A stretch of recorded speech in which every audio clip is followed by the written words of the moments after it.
It was exactly as described. Even as someone who's generally fine reading about horror tales, this story left an oddly disturbing, lingering feeling in me as well, making me pause multiple times while reading. The familiarity of this tale, similar to a known urban legend, added to its unnerving closeness. I'm sure everyone has heard of it at least once. A person devoured by a tiger becomes a ghost and returns to visit their loved ones. Also known as the Changui. This ghost must find another victim to pass on its role before its soul can move on to the afterlife, a chilling tale, indeed. It's disturbing to even think about it. However, if one thinks logically, there is a way to survive. At C-Class, it's still a grade with standard escape records. While it's certainly challenging, it's not impossible to escape this darkness. The issue is, the method is bizarre and forces the victim to make unfair choices, causing mental suffering and overwhelming pressure, as though their breath were being squeezed out. It's the kind of tale that horror lovers immerse themselves in, enjoying the shivers it evokes. Equals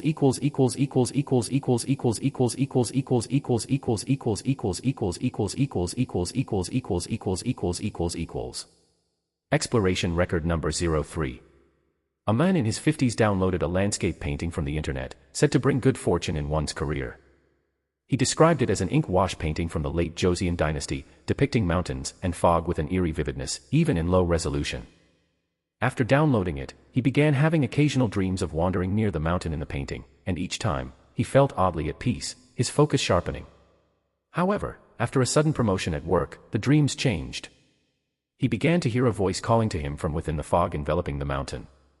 The voice whispered, "It is only right to repay the help you've received, as any true scholar should." Along with this, he heard sorrowful cries, the trudging of footsteps along the mountain path, and the distant calls of animals. Feeling strangely unnerved, he turned and tried to run. Then came the chilling words, "You've been found, repeated over and over, followed by a mocking laugh as it chased him. Each night, he was plagued with dreams of desperately trying to run away. And each night, the voice calling his name drew closer as he tried to distance himself from the mountain in the painting. One night, he realized, in horror, that he hadn't been running through the mountains anymore. He was now at the front door of his own house. Terrified, he woke up and immediately left home, moving to a hotel. He said it was to avoid the voice pursuing him and to keep his family from being drawn into it.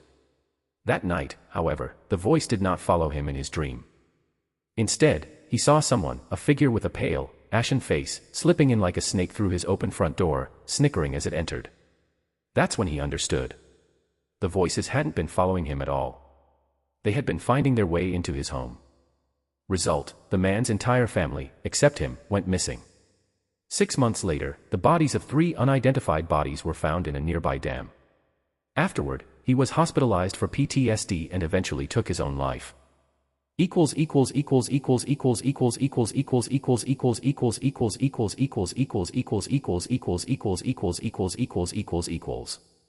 And so it goes. The worst part of this story is how it forces you to imagine the mental anguish of those caught in it. There's also something more unsettling. It's already too late. Already lured in and dragged here by the Changui. Freednoll.com. Several times that its calls were responded to. Talismans, nearly depleted. This was the kind of description you'd find in the final, desperate moments at the end of a lengthy exploration record where everyone was already on the verge of death. Meaning, we're cornered at the very edge. This is driving me insane. I raked my hand through my hair. Are you in a tough spot, friend? It's more than just tough. I feel like I'm drowning in cold sweat. Oh dear. Could it be because of that unwelcome guest who visited earlier? Uninvited guests are always unpleasant, especially in places where they're not wanted. That's why I'd like to offer you some advice. Would that be all right? What? I looked down at my pocket.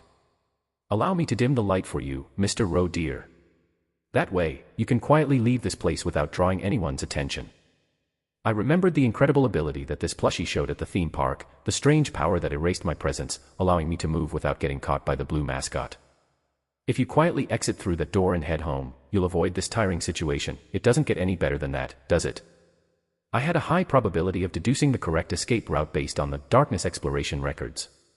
So, if I could avoid being detected by the Changui, I might actually get out of this creepypasta easily. But isn't that a one-person-only solution? Chapter 34.2. Would it be possible for you to do the same for someone else? For someone who isn't a friend? Braun's voice twisted momentarily, as if I'd made an unpleasant suggestion, but he responded in his usual cheerful tone, like a true entertainer. Well, maybe I could, but I wouldn't take that risk. Mr. Rowe dear, everything has its limits, and the more you share, the less you keep for yourself, don't you agree? It seemed that if Braun were to extend his power to someone else, its duration or strength would diminish. So, to stay safe, it's really just a one-person solution. Still, leaving the kids behind gnawed at my conscience as a modern person who'd received public education. Plus, Braun, if we can't bring Section Chief Lee Byongjin out with us, our budget will face serious issues. We won't be able to buy the blood bathtub.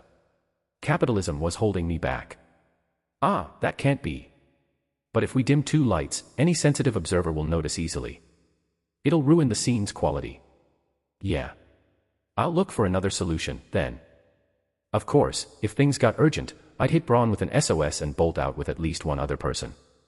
I'll do what I can. Regrettable. But, understood. I rummaged through my pocket. Thankfully, a few essentials I always brought to work were still there, even after changing into the security uniform. The smiley sticker, Alice's Buffy Buff food items, and even some of Snow White's apples. I'd lost the fork from my blood-sucking cutlery set, but it's originally a pair. Right, I still had the knife. I pulled out the remaining piece of the blood-sucking cutlery from the opposite thigh pocket. And I was surprised. It grew. The knife was no longer the size of a dessert utensil. It now featured intricate craftsmanship on the handle, with a small, elegant red gemstone embedded as an accent. It had clearly leveled up. Maybe the blood that the fork absorbed have somehow transferred here. After all, they were a pair. Is that the security team's suppression weapon? I didn't respond, letting Section Chief Lee's misunderstanding stand. I carefully wiped the now cutter-sized knife on my clothes and slipped it into the front pocket of my jacket, where I could reach it easily. Please, let me not need it. Well then, I'll begin searching the house. All right. When I moved, Section Chief Lee quickly stepped aside. I stared directly at him as he stood frozen. I'd like you to accompany me. What? No. I, already looked everywhere. You've already looked, so I'm asking you to guide me. You, Yes, sir. Section Chief Lee hesitated, but he obeyed, glancing nervously at me as he started walking. Good. I avoided the chance of having a panic attack or fainting alone out of fear. This place, is probably the kitchen, sir. There wasn't any food, though. The old house, rusty and dust-covered with mold creeping in, was filled with nothing but talismans on every wall. It reminded me of those abandoned houses along mountain roads, halfway up a hill, neglected and no longer inhabited. You stayed here for a week. Did you not feel uncomfortable? Well, I never felt thirsty or hungry. His face turned pale. Whenever the G-Ghost came every night, it was strange, I felt like my energy was drained each time. Did you ever try to go outside during the day? I mean, I did, but no matter how far I walked, I just saw forest after forest. I was terrified that the sun would set while I was out there, so I kept coming back here. His account aligned with other exploration records. In that case, where are you going? I headed to the end of the corridor, which had no doors, until I reached a dead end. There should be an upper floor. No, there's no staircase or anything leading up. I've searched every inch of this place over the past week, and there's not even a trace of stairs. I summoned the remote hand, then placed the remaining blood-sucking knife in its grip and flung it into the air. More precisely, toward the ceiling. Gasp. There was a snap as something gave way, the knife lodged in a fine crack in the ceiling. With a loud noise, the ceiling opened up, and an old ladder clattered down noisily. Found the attic. Gee gracious. Truly the security team, why your eye for space is beyond that of an ordinary person. Not at all. I just read a lot of exploration records. Abandoned houses always have attics. It's only natural that someone who knows what to look for sees differently from someone who doesn't know anything. Anyway, it definitely seemed like this led to the attic. Wow. I seriously don't want to go. It feels like entering an ominous room that opened on its own in a haunted house. But I was already acting like I was with the security team, so I had essentially committed myself to being the tank. I grabbed the ladder and climbed up, pretending to stay calm. Screech. Please follow me. Unsurprisingly, no one followed. I'll sear the security team act into my brain. I forced my legs to stay steady, barely managed to reach the attic, and quickly finished my search before coming back down in a hurry. It was as if I'd wrapped up my investigation swiftly and efficiently. Phew. That probably looked natural enough. How was it? It's just an old attic. There wasn't anything unusual. I held up my only discovery. This was lying on an old tray. It was a worn-out book bound in an ancient style. Path to Survival. Could it actually contain a way out? Oh, he can read classical Chinese. I carefully opened the brittle, ancient book. The entire book was in classical Chinese. Classical Chinese, the best I did was pass the level 2 exam in high school. Ho ho. This is interesting content. Could he actually understand classical Chinese? Goodness, Mr. Roe dear. A capable host like myself must be able to communicate with all the people in the universe, well, almost all. That sounded pretty unrealistic, but what mattered was this. Can you read it aloud for me? Of course. After a brief sound as if Braun were clearing his throat like a classic announcer, his voice took on a more formal, deep tone. Chapter 34.3. This is your sole means of escape. Thump. You, foolish one, ensnared by the Changwei and led into Sanganim's tomb. Darkness looms before you, and a ghost clings upon your back. I swallowed hard. Do not answer. Do not unbar the door. Purify your body and endure until the full moon rises, and go to the shrine to perform the ritual, frubnoel.co. Then you shall live to see the sun rise. However. I turned the page. The Changwei shall relentlessly pursue anyone it deems worthy prey. You, who has already been ensnared by the tiger, can never escape. The ghost shall linger at your doorstep, at your bedside as you sleep.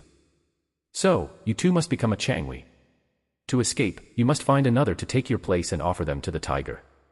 The sacrifice must have reasoning, warm blood, and a voice. Only then can the Changwei be deceived. Offer the sacrifice, and follow the moonlit path to a small pit of serpents. This is your sole means of escape. There is no other way. That's the end. Fascinating, isn't it? I closed the book, my hands frozen. So that's what it was. In the exploration record, it was only described in a line or two. A sacrifice was chosen by drawing lots, and when the chosen one refused, they were tied to a post and dragged away. But looking at it directly, the eerie, unsettling weight of the words pressed down on me. Flip. Just then, something tucked into the final page of the book slipped out. It was a small paper card. When I picked it up, I saw hurried handwriting scrawled on the back. Triple plus leaving tomorrow. I flipped the card over. Go see Onha. Department of History, Jukong University. Could this be someone who had read the book before me? In the meantime, Section Chief Li, who could read classical Chinese, seemed to be stumbling through the text on his own. And then he froze in terror. This. Doesn't this mean one person has to be sacrificed? Right. If just one of us dies, the rest can survive. I didn't respond. Section Chief Li began rubbing his palms anxiously, his eyes darting around. But, if we don't do it, we'll all die anyway, so. Wouldn't it be enough if the right person died? Someone who likely wouldn't make it out anyway, right? Is that a self-introduction? But as I glanced down, I noticed the look on Section Chief Li's face. That. He meant the kids. To be honest. One of those kids, if you hadn't arrived, they'd probably all be dead anyway. We should focus on getting ourselves out of here. If just one of them dies and the rest of us get out alive, well, isn't that still a good thing? I never thought I'd hear this kind of talk in real life. Given that he's been trapped here for a week, consumed by the fear of death and panic, I could understand his desperation, but still, I can't agree to that kind of talk. I glanced at the text in classical Chinese. Sentient being. This book specifies a sentient being with intellect as the sacrifice. I tilted my head slightly. Can a child who hasn't even reached adulthood be considered a fully sentient being? I don't think so. I stared steadily at Section Chief Li. It's adults who would qualify as sacrifices, don't you think? Which means, there's only one option. Section Chief Li, sweating profusely, his pupils quivering, opened his mouth to speak. Wait, I spoke calmly. I mean myself. Pardon. I'm the only eligible person here. Excluding the kids and you, section chiefly, who've been trapped here for a week and are mentally unstable. But I don't want to die. I'll look for another way. I resumed examining the book. After a long silence. I'm sorry. Talking about sacrificing the kids, what kind of person am I to even say such a thing? Ha, ha ha ha. Section chiefly sat down, looking utterly defeated. On the first night, it was my father. He had passed away in his hospital bed from cancer, but I hadn't been able to be there when he died because of work. Then my father, crying, called out, "Byanjana, let me see your face," asking me to open the door. I held my head and resisted, and then the ghost started hurling all sorts of insults and jeers at me, all in my father's voice. Section chiefly buried his face in his hands. Every single night, it's someone else, a dead family member, friend, neighbor, coming to visit, calling out in their voices. His beloved uncle, his aunt, his cousin who died in an accident, his college friends, and even the neighbor's child who was kidnapped and went missing. All of them, everyone I've known, anyone who's died, it's as if they're all pulled out from the depths. I can barely hold on to my sanity. If hell exists, it's right here. Come to think of it, the middle schoolers hadn't even known there was a ghost knocking on the door. And they'd been here for 2 days. Has he practically been standing guard by the door? Whether it was intentional, accidental, or due to some ghostly influence, his actions had, in a way, shielded the kid's mental state. It felt strangely poignant. I looked at Section chiefly for a moment before nodding. If this place is hell, then all the more reason to escape it. I'll study this book more closely, Anne. Knock, knock, knock. Both Section chiefly and I turned to face the door simultaneously. Was that just? Knock, knock, knock. Excuse me. The voice had returned. Chapter 35.1. A haunted house, trapped by the Changwee's lure. Is anyone there? A voice called out again from outside the front door of the abandoned house. This time, it was a low male voice. No, no. Who is it this time? The section chief clamped his hands over his mouth, stifling a scream. Please open the door. A dead person. Who is it? Who's out there? Let's run. Let's get out of here. It's so cold out here. This time, I absolutely won't answer. I moved toward the door and pulled the handle. When the door opened, what appeared was... Whoa, I thought I was gonna die. Thanks. A human, in decent shape, with a slender build, light-colored hair, and wearing a faded navy blue uniform. Section chiefly Byongjan, please greet him. I gave a respectful nod. This is the Sergeant of Security Unit 3. Yes, it was him. The Sergeant of Security Teams Unit 3, who had been pulled into this ghost story alongside me. His face looks about ready to burst. Section chiefly alternated between pointing at me and the security sergeant, his face beat red, before he snapped his finger and let out a bizarre groan. How? Why? Well, isn't it obvious? You're the one who explained it yourself. Every single night, it's someone else, a dead family member, friend, neighbor, coming to visit, calling out in their voices. And they only come once a night. Incidentally, similar statements had been blatantly recorded in the dark exploration records. When someone's dragged into an abandoned house by the Changwee, every night it appeared at the door, pleading in the voices of dead loved ones, subjecting its prey to mental torment and confusion. When they say every night, they mean it's a daily cycle. But I couldn't exactly tell Section chiefly. There's a magical record supporting my theory, now could I? Intuition. The section chief looked strangely blank. In any case, since I was right, let's leave it at that. After verifying that the security sergeant had entered the abandoned house, I promptly closed the door and secured the handle. Just looking outside was enough to send chills down my spine. Thank you. No problem, sir. It was shocking enough that this guy had made it all the way to the door without being dragged away by the Changwee, but... well, he's part of the security team, after all. The real surprise was that he hadn't come alone. He was supporting someone. Who's that? The sergeant answered with a bright smile. Look, I found the missing person. The missing person is this person, though. Oh. Got confused. They're even different genders. I checked the person that the sergeant had casually dropped onto the floor. It was a stranger. In a very disheveled state, she sank to the ground of the abandoned house and began to wail, seemingly oblivious to her surroundings. Yua. It's over.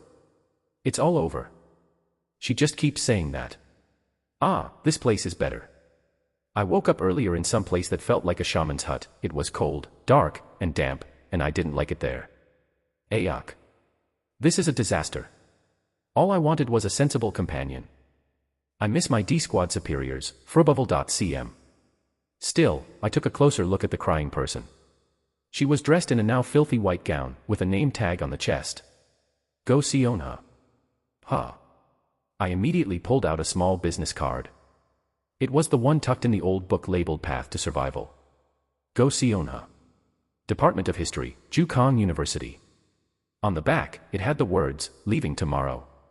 By any chance, if you're the person on this card, did you try out the instructions from the book? The woman nodded, sniffling. Yes, but it was all futile. Huh. Wait. What do you mean futile? Does that even make sense? Exactly what I said. With a dark expression, she pulled something out of her coat. That. If you go about 100 steps from here, as written in that book, there's a shrine. I'm pretty sure it's the shrine mentioned in the book. And this, I copied down from the woodblock there. She glanced at me with a tired expression. Looks like you read the book thoroughly, too. Do you study Korean history? This was written in a style from hundreds of years ago. No. I just happen to have a monster friend. Ah, anyway. So if we just do exactly what's written on that wooden tablet, shouldn't it work?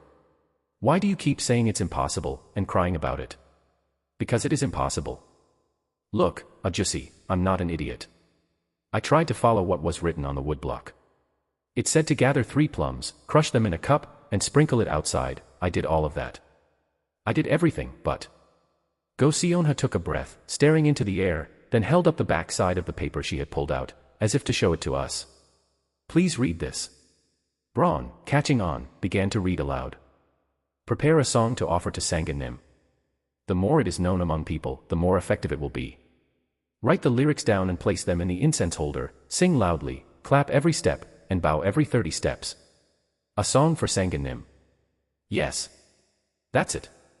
Go Sionha's eyes widened as she asked urgently. Sanganim is a tiger, right? Then what immediately comes to mind?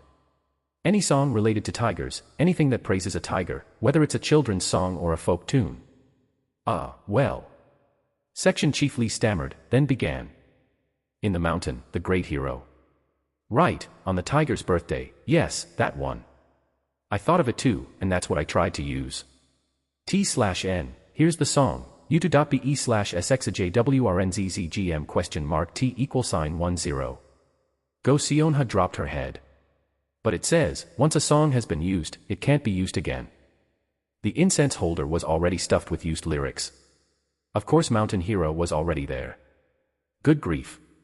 It says, Sanganim is fickle and enjoys songs, so he will not accept the same one twice. Sure, in folktales, tigers smoke pipes and dance, but this is. Seething, Go Sionha shouted into the air, then turned to us with a desperate look. Children's songs, folk songs, instrumental pieces, is there anything else that comes to mind besides Mountain Hero? Anything, just anything. Nothing. There's nothing, right? Of course, there isn't. Go Sionha clutched her head in frustration. I'm not a Korean music major, and it's not like I can just look it up somewhere. Oh, no. I didn't know the songs couldn't be repeated, either. Even in the dark exploration records, there were 2 or 3 records of people performing rituals in places they were lured to by the Changwi, each time using a different song.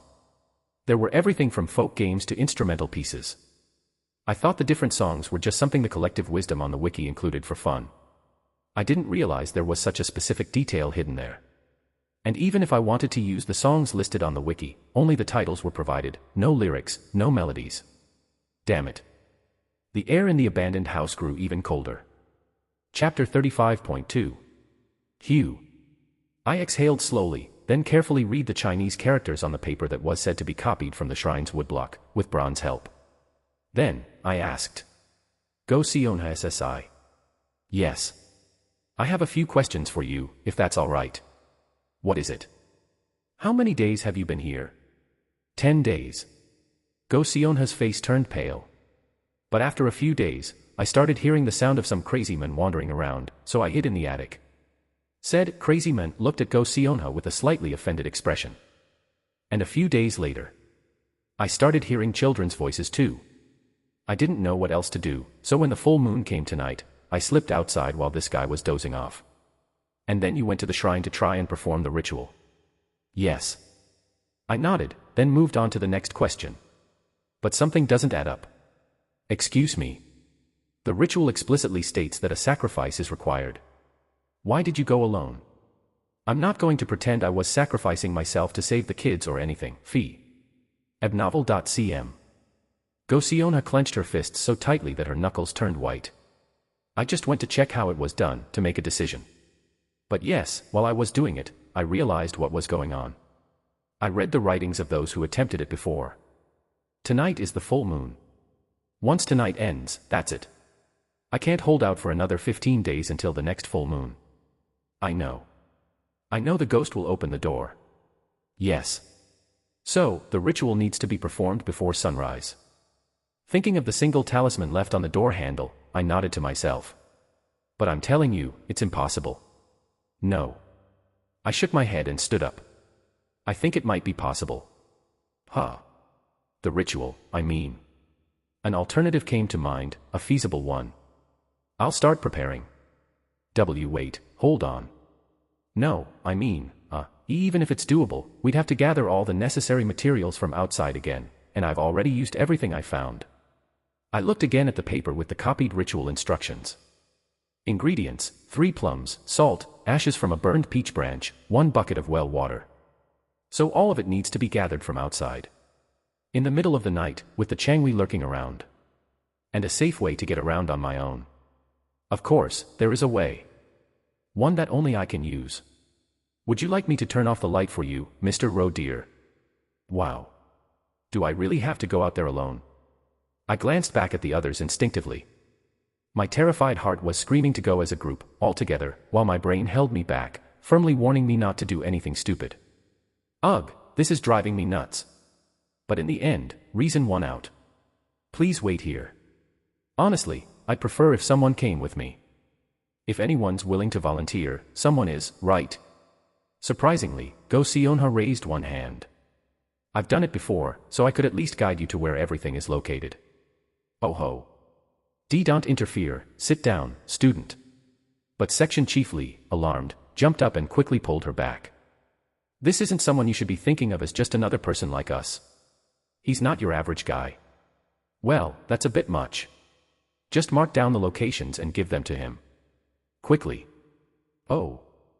Go Sionha looked a bit reluctant but, after glancing at me, nodded with a resigned expression. She then marked on the blank spaces of the ritual paper where she'd found the materials and handed it to me. Oh. Anne, be careful around water. The Changui are ghosts cursed by tigers and bound to serve them, but, historically, the term also referred to water ghosts. Go Sionha swallowed nervously, her face pale. If you hear water, rivers, streams, any water sounds, just avoid it. Don't even look, just keep walking.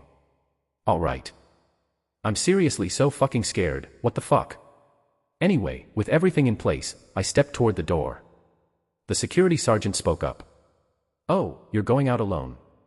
Yes. I'd rather not, but here we are. If anything happens, please look after everyone here. The security team's role isn't to protect people, but they're still better than ordinary civilians, especially when it comes to handling supernatural creatures. The security sergeant just looked at me intently. Hey. Yes. You don't really seem like a regular employee. Fascinating. All right. I'll stay put, then. Don't exactly have equipment for this. Then he plopped down near the door. Anyway, it seems like we're ready to go. Let's go. I took a deep, quiet breath, then gripped the door handle and pulled. Creak. With a chilling creak of the hinges, the outside came into view. The darkness was thick with fog. Dead silent. Creak, thud. The door closed behind me. Even though it was supposed to be a full moon, the fog was so dense it completely blocked out the moonlight. Branches swayed in the breeze, their shadows stretching and blending into the pale hints of deep darkness. I managed to take my first step. Crunch, crunch. Friend, from now on, I'll dim your light.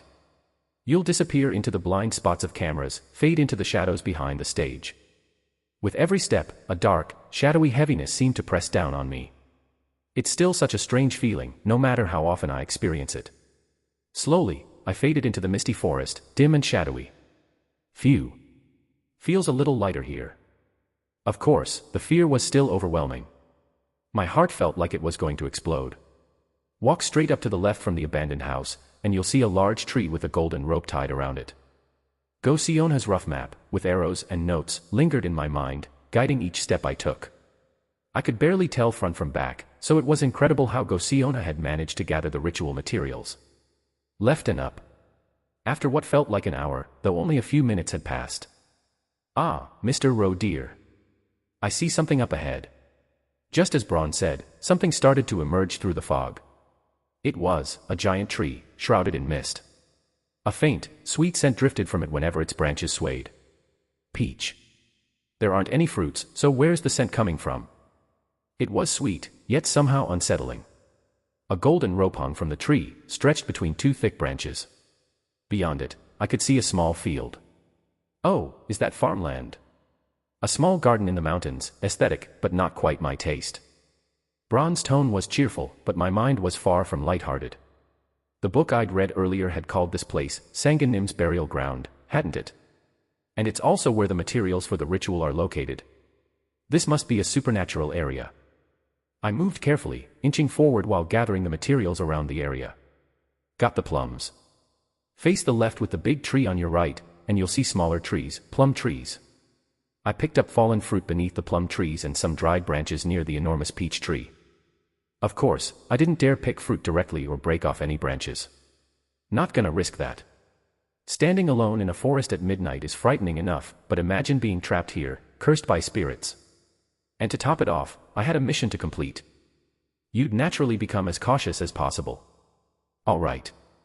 Finally, I collected salt from a worn stone pagoda, where it seemed to have been scattered as a warding charm. Honestly, I nearly screamed earlier while drawing water from the well when I heard the bucket knocking against something inside. But I managed to get everything. The surroundings were still quiet.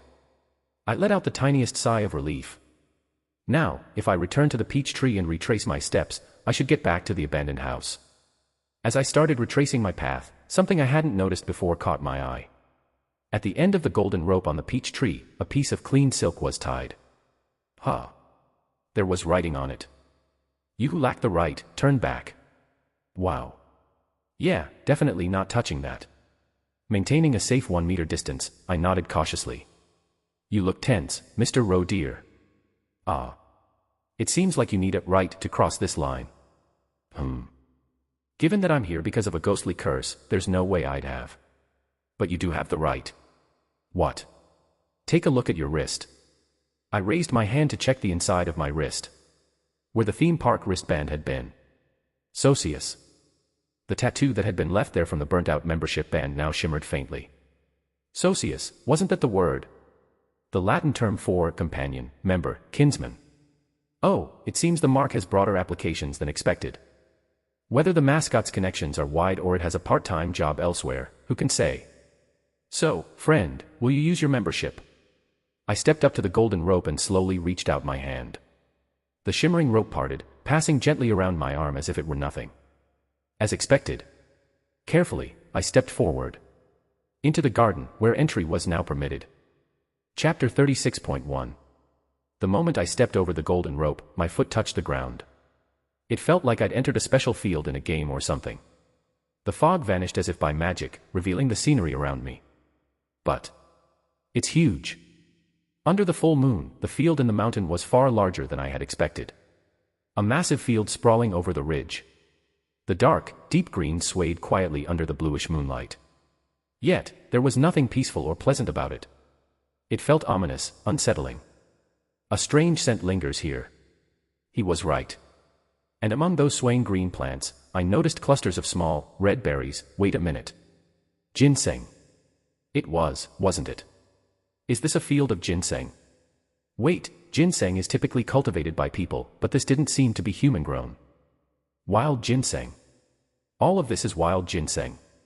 No way. I quickly scanned the field and saw a sign posted at the edge. Millennium. I immediately turned around, intending to cross back over the golden rope. Mr. Roe dear. I'm outta here. 1,000-year-old wild ginseng. It's like opening a friend's pencil case to borrow a pen and finding it filled with gold bars instead. Just as I was about to cross back over the rope. Honored guest. Ah, honored guest. Please, don't leave me. A faint, trembling voice called out, with the sound of soft sobbing from behind me. Slowly, I turned my head halfway. The ghost bound to the tiger is coming to take me. A terrifying tiger will tear me limb from limb and spit me out upon the earth. Please save me, please. One of the berries in the field wobbled, as if waving at me. Then, realizing I was looking, its leaves drooped dejectedly. Ah, my time has come. I will be shredded with nothing left but fragments of flesh. I turned fully to face the wild ginseng plant. The bundle of berries shook vigorously in response to my gaze. Better to be consumed by you than to be taken by that wicked tiger. If you take me, boil me in a large iron pot, your illnesses will be cured, and even elderly parents will rise with newfound strength. Come to think of it, in folklore, wild ginseng was often depicted as a benevolent, mystical being. A gift given to those of good character. I knelt down in front of the trembling wild ginseng. Honored guest. I reached out my hand to the wild ginseng, but then straightened up again. Liar. The berries froze. Then, as if the ground were quaking, an ominous, raspy voice erupted. Ha, you saw through me. You worthless thing. Yep. This place is called Sanguinim's burial ground. Have you heard the tales that spirits do everything backward? And here I was, in a place haunted by spirits and ominously named a burial site. There's no way that wild ginseng growing in a place like this would be normal. I wouldn't be surprised if its properties were entirely reversed. I expected this. Hee hee hee, hee hee hee. The wild ginseng started to wriggle and rise from the ground. Its half-emerged form, glowing a sickly, bluish-purple, looked like something straight out of a zombie miniature.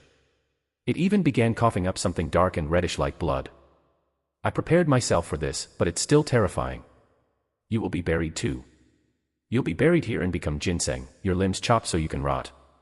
Feel the agony of living death. The surrounding leaves twisted like tentacles, extending roots out of the soil, writhing and reaching toward me. Yuwawa. Without hesitation, I immediately grabbed something from my waist. Snow White's apple. This item has the peculiar effect of inducing a sleep akin to death upon consumption. So, what was I supposed to do with this? I thought it would be hard to chew an apple in an emergency anyway. I ground it into juice in advance. Splat. I took out a sealed pack of juice made from the Snow White apple and splashed it generously over the field in front of me. The wild ginseng. Hee hee hee. That won't work. You fool. I shall rip your limbs asunder and... Thud. Fell into a deep sleep. Snow White's apple, its effect was as reliable as ever. Carefully, I stepped closer. The half-buried, grotesque ginseng lay motionless on the ground, completely knocked out. It was a strange sight, like a cockroach lying flat after being hit by bug spray or a cat or dog dozing peacefully, belly up. Oh. Rude, but that was quite an amusing character. How about taking it as a souvenir? Normally, I would have thought he was crazy. But I cautiously examined the ginseng.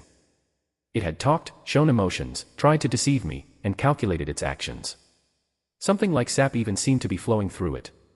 So, if that's the case, isn't it a sentient being? I'd found it, a substitute sacrifice. Asterisk asterisk asterisk. So, you gathered all the materials, prepared the ritual, and for the sacrifice, you're planning to use this strange wild ginseng, is that correct? Yes. The people in the abandoned house looked utterly dumbfounded after hearing the abridged version of what Kim Solium, currently posing as security, encountered outside. Maybe I summarized it too much. But there was no helping it. I couldn't explain exactly how I'd managed everything, so it ended up as, anyway, I got everything. I still feel a bit uneasy about bringing back the wild ginseng, but it's easier on my conscience than randomly picking a person to die. I had no idea whose land this belonged to, but if it was a real issue, Braun would have raised an alarm. Trying to keep a natural expression, I looked around at the others. They were still gawking at me, switching their gaze between the materials and the wild ginseng. But they seemed to buy it. Wow, as expected from the security team, handling even things like this. Not quite. Feeling a bit guilty, I glanced over at the actual member of the security team. The security sergeant lay among the middle schoolers, looking thoroughly bored. Somehow, the kids had started chatting with him as if they'd already introduced themselves. "Hey, you don't look that strong." "No. I'm super strong." The kids were laughing, seeming a bit more at ease with more people around. Section Chief Lee Byongjin, checking the materials, glanced anxiously between Go Seonha and me, then gulped and said, "So, we're all going to the shrine now? To perform the ritual?" "Yes. The shrine is nearby, so as long as we move carefully, it should be fine. Nothing happened when I was there last time." Go Seonha, with a tense expression, looked back at me. "By any chance, when you went out, did you visit the shrine too?" "Yes. Taking advantage of Bron's ability to erase my presence, I'd even burned the peach branches. I'd nearly screamed a total of three times from nerves. Then that makes it easier. Just walk quietly, don't make a sound, and move quickly. As long as we don't make mistakes in the fog, we'll be fine." "Understood. All right, then. Let's go to the shrine together. The time has come." Chapter 36.2. After taking a moment to steady our breathing and prepare ourselves, we lined up in front of the closed door. "Kids. You mustn't stop. Just keep walking." "Okay." At Go Seonha's words, the kids, looking terrified, nodded. Then, reassured by the adults, they pressed their lips together tightly and fell into line. But why am I the one standing at the very front? "Everyone, why are you naturally moving to the back? Did I simplify the story of gathering materials too much? It seems they think I'm some kind of fearless, resourceful genius. Please. No one would believe me if I said I'm terrified right now, would they? Well, I guess it's still better than being at the very back." With resignation, I opened the door once more. Creak. Once again, the mountainside, shrouded in darkness and fog, appeared before us. Inhale. Shoo. The kids, looking terrified, clamped their mouths shut. We began moving slowly, as quietly as possible. Crunch, crunch. With each little sound, our footsteps quickened. I could feel the oppressive tension surrounding the group, as if at any moment, the Changwi might call out to us from behind and begin to chase us. "Friend. There's no need to rush too much. Remember, in case of emergency, this Braun is always by your side."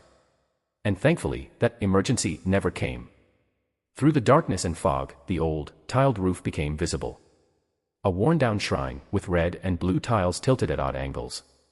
We had arrived. Thud. Phew. Everyone's here, right? Those who had safely entered the shrine took a moment to catch their breath. Finally, the security sergeant, who had been lingering, closed the green paper door made of traditional hanji paper and locked it. Section Chief Lee Byongjin hurriedly attempted to stick a talisman he'd picked up from the floor of the abandoned house onto the door, but Go Seonha stopped him. "That might interfere with the ritual. Let's just leave it as is. We just need to finish quickly and get out." "Why, you're right."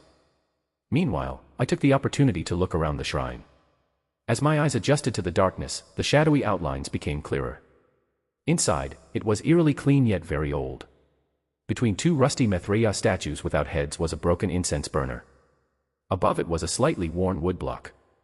So, that must be the woodblock detailing the ritual. It's quite atmospheric. Following Braun's whispered narration, I read aloud what was inscribed on the woodblock. The human with the sturdiest mind and spirit should step forward to conduct the ritual. Well, that's definitely not me. Hey, seriously, don't look at me. I turned my gaze naturally toward the security sergeant. The other two followed my gaze as well, but I can't do it. Pardon. I said I can't, don't make me do it. Oh, understood. Section Chief Lee shrank back, then looked over at me. I stared back at him. Please, go ahead. Why, yes. Even if he's traumatized, he's got more guts than I do. Section Chief Lee stepped forward, his legs trembling, only to turn back with a look of alarm, glancing between Go Seonha and me. Wait a minute. Mountain hero. Go Seonha's eyes widened as well. Right. The song for Sanganim. Yes, that's it. Even if we have all the materials, without that song, whether it's a children's song or a folk tune about tigers, we're stuck. We have it. One moment. I called the middle schoolers over. Then, very politely, I asked. Kids, you mentioned you were on a school trip, right? Yes. Did anyone keep listening to music on the bus? Or know a lot about celebrities? The kids exchanged glances before motioning toward one student without bangs. I quickly turned to that student. What's your name? It's Lee Neon. Alright, Neona. I need to ask you something. I tried my best to put on a friendly, trustworthy expression. All the adults in the room had question marks on their faces. What exactly are you doing right now? There's a popular idol song that mentions a tiger in the lyrics, right? I looked at the adults. They all had bewildered expressions. But, are we even allowed to use, pop songs for this? Like, an idol song? We can. I held up the ritual note Gosiona had written down for me. If you look, it only specifies a song. It doesn't say it has to be a folk song or nursery rhyme. This isn't some kind of internet creepypasta where we have to choose songs that fit the eerie atmosphere. There's no reason or need to pick something that matches the tone of a ghost story. Human bias had limited the options. Oh. I turned back to the student. So, Neona. Do you remember any songs that mention Sanganim or tiger? Something like that. Ah. Neon's face immediately brightened as she answered. There is. Saint Yu's Peekaboo. Perfect. There's also a song by VTIC, 1. Do you know the full lyrics to either of them? And is it a well-known one? Yes. I know Saint Yu's Peekaboo. Okay. I turned back to the adults and made a firm declaration. We'll use Saint Yu's Peekaboo as our song offering for Sanganim. Take this idol song, O Mighty Tiger. Asterisk asterisk asterisk. In the quiet shrine. Section Chief Lee Byongjin stepped forward from the shadows, his trembling hands dropping ashes into the incense burner. They were ashes from the burned peach branches. First, the one performing the ritual should step forward and place the peach branch ashes into the incense burner, then inhale the fragrance. Gently close the lid of the incense burner, and open it again once the scent has faded. With shaking hands, the section chief closed the lid of the old, broken incense burner with its equally worn cover. After a few seconds, he lifted the lid. Amazingly, the ashes had vanished. In their place, a single, intact incense stick was burning. A faint peach scent wafted from the small, twig-shaped incense stick. If the incense is burning, it means Sanganim has acknowledged your devotion. Oh, everything's proceeding as planned. Excellent. Ugh. The smell was strong, so Gosiona covered her nose and took a step back. The section chief hurried on to the next step. Second. Opened the door made of hanji paper. Sly-eyed. Through the open door, the dark forest came into view. The kids huddled behind the adults. Crush 3 plums in a brass bowl and scatter them under the floorboards. Throw the remaining bowl to the east and never look back. I handed 3 plums to Section Chief Lee. He crushed them with his fingers in the brass bowl and scattered them onto the dirt. The overpowering, sweet-sour scent rose up. Gosiona, who had been standing back, stepped forward, sniffing and looking a bit relieved. Then she motioned to Section Chief Lee. It was time for the third step. Third. Prepare a song to offer to Sanganim. The more well-known, the more effective it will be. Section Chief Lee carefully rolled up the prepared lyrics sheet and placed it in the drawer under the incense stand. Write the lyrics down, place them under the incense stand, then sing loudly, clapping with each step, and bow every 30 steps. One by one, everyone stepped out through the open door. Section Chief Lee began singing the lyrics the student, Lee Neon, had shared with him. Peekaboo, here I come. The middle schoolers joined in, singing in chorus. A song offered to Sanganim. Chapter 37.1. Saint Yu's Peekaboo. According to the middle schoolers, this was the final album by a famous girl idol group that made a grand comeback a few years ago after a long hiatus. The song was upbeat, addictive, and cheerful, lingering on the music charts for a long time. Now, that very song echoed through the dark, fog-filled forest, accompanied by clapping hands in rhythm. Clap. My sharp gaze catches you in an instant, but I don't plan to make the first move. I'll wait patiently, pretending I'm not interested until you approach. 'Cause predators never move first. Even the adults clumsily joined in, trying their best to sing along. Clap. All right, get ready. I'm the elegant tiger waiting for you to come closer, peekaboo. The lively, energetic melody continued. Maybe because everyone was singing together, the kids' expressions began to relax, and their voices grew stronger. Peekaboo. Here I come, so get ready. I'm the tiger. My eyes sparkle even in the dark. Walk along the path while offering the song, with the sacrifice at the back of the line. But at the end of the line, instead of a person, a tiny purple wild ginseng dangled like a little bundle, swinging as it hung from a stick. The security sergeant held the stick over his shoulder as if it were a garbage bag, with the ginseng swaying at the back. Go Sionha kept glancing at it suspiciously from the side, but the ginseng itself seemed to be enjoying the song, humming along cheerfully. Peekaboo. I'll entrance you, make you lose your mind. Peekaboo, so get ready. Clap. I signaled for everyone to stop. The 30th step. The group paused, then awkwardly bowed deeply before standing back up. The song continued. Peekaboo. The narrow path gradually leveled out, making it easier to walk. When the song ends, so does the path. When you find a small snake hole in a place with no grass, express gratitude for Sanganim's mercy and reach inside. Make sure your hand is covered in the well water mixed with salt. By the time we reached the final chorus of the second verse, the surroundings began to change. The trees that had been packed so densely were thinning, and the fog grew even thicker. Everyone sensed it instinctively. We're almost there. The expressions on their faces were a mix of tension, anticipation, and caution. But they remained calm, singing the song to the very end. Peekaboo, so get ready. Clap. And with that final line. Now I'm coming closer. Our footsteps halted. The path had ended. Ahead, the narrow trail opened into a wide clearing.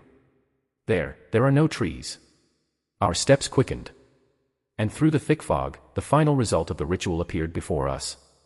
Now, the snake hole should be. It was a massive reservoir. What is this? An expanse of dark water stretched before us, the fog endlessly rolling over its surface. The group halted, faces filled with confusion and terror, as if they couldn't comprehend what had just happened. W.I.T. There was supposed to be a snake hole, but what is this? What was going on? What went wrong? I looked at the ginseng the security sergeant was carrying. It was still there, perfectly intact. It should have disappeared, right? Go Sionha, her face pale with fear, murmured. Water ghost. The words I'd heard a few hours ago rushed back to mind. The Changwi are ghosts cursed by tigers and bound to serve them, but, historically, the term also referred to water ghosts. It was a trap. The ritual itself was a trap. We were lured by the water spirit.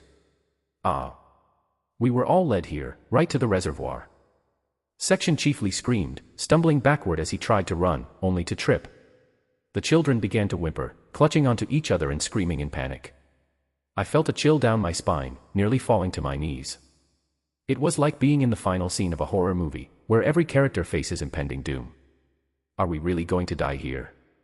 No. No. At the very least, I needed to understand why. I couldn't think of any mistake we'd made within the information we'd been given.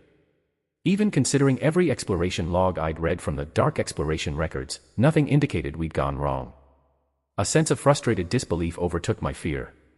Go Sionha's panicked voice echoed in my ears. Turn around, let's run back. Back to the abandoned house. Wait.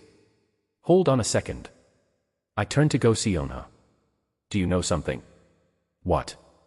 The abandoned house is a trap, too. What? Think about it. Isn't it strange? Slowly, I pointed out the intended contradiction of this ghost story. It's strange, don't you think? We're lured into this place by the Changwi, yet we're supposed to feel safe in an abandoned house with protective talismans that supposedly keep the Changwi out. Furubnovel.com. And that same house just happens to contain a ritual for escaping. Conveniently spelled out for us. This was exactly why interpretations of this abandoned house were split in the Dark Exploration Records Wiki's comments section. But I was almost certain now. This story was designed from the start to slowly drain people's sanity. The intended reasoning went like this. They lock people up in this abandoned house during the full moon, pushing them to their limits and weakening their spirits. It dangles the hope of a ritual in front of them, leading people to endure a state of mental breakdown while clinging to that hope. That makes it easier to lure people in. And the most decisive part. If they make a mistake during the ritual, all the better. But even if they don't, it doesn't matter. I looked at the wild ginseng. The process of choosing a sacrifice is bound to create conflict, leading to at least one dropout. They're guaranteed to claim a sacrifice. Of course, the ritual is real. That way, people are more desperate to cling to it. After all, this is the Dark Exploration Records. You can't just throw in too many convenient plot devices. It breaks immersion and ruins the suspense. The ritual itself has to be genuine. That's why I had full confidence in performing it, but that only raises more questions. Chapter 37.2. I've read a lot of ghost stories. In fact, I've read every single ghost story uploaded to the Dark Exploration Records. Some were hard to get through, but reading them became part of my daily routine at work, so I've read them multiple times. In the process, I picked up a few bits of obscure knowledge. Here's an example. Peach branches are commonly known to ward off spirits. And plums are a favorite fruit of the Changwi. That's probably why both of these materials were required. Lure the Changwi to the shrine, and while it's there, the person conducting the ritual uses the peach incense to escape. I looked up. But then, isn't it odd that someone here seemed uncomfortable with the peach incense and overly drawn to the plum? Among 7 people, only one kept staying close to the security sergeant at the back of the group, as if wanting to keep as far away from the peach incense as possible. Go Sionha SSI. I looked directly at her. Are you sure you're speaking of your own will? What are you implying? It's possible that the real Go Sionha may have failed the ritual in the shrine long before she ever met us. Isn't it actually the Changwi that's speaking to us through you right now, Go Sionha SSI? The group froze. You figured it out. Go Sionha's mouth stretched into a grotesque grin. But it's too late. Too late. Her arms began to elongate, reaching out toward me with a strange fluidity, trying to grab and pull me closer. Ack! I rolled to the ground, dodging her outstretched arms. Behind me, the screams of Section Chief Lee and the children echoed in terror. Oh. G-Ghost. Instinctively, I pulled a knife from my front pocket. This isn't a full Changwi, it's a person possessed by one, which means I might be able to subdue her. But I realized something. I can't get close enough to use it. With a short-range weapon like this, I'd have to get right up to a possessed person's face. I already feel like I'm about to faint. But my brain, running on adrenaline, instantly found the right person for the job. Sergeant. I tossed the weapon toward the figure standing behind me. Please subdue her. Whoosh. The blood-sucking knife cut through the air. The security sergeant caught the knife and, after a brief glance, immediately lunged at the Changwi-possessed person. Hi. Go Sionha's face and arms twisted into a bizarre, hideous form, sprouting the distorted features of countless men, women, and children, arms, faces, strands of hair, and eyes pointing in all directions. Please, help me. Eek. Get back and close your eyes. Section Chief Lee scrambled backward with the children, huddling on the mountain path. Can you hear me? Somebody, help me. At that moment, the security sergeant's appearance started to distort too. A monstrous form. His once slender upper body swelled to an enormous size, his mouth extending into a snout with a tongue that lashed out, brutally snapping the Changwi's long arms. Ayakak. No, it was an illusion. The security sergeant looked just like a regular human. But then again, he seemed like some monstrous creature. Wow, this is insane. I managed to shift my focus. The reason the security team was so adept at handling the darkness.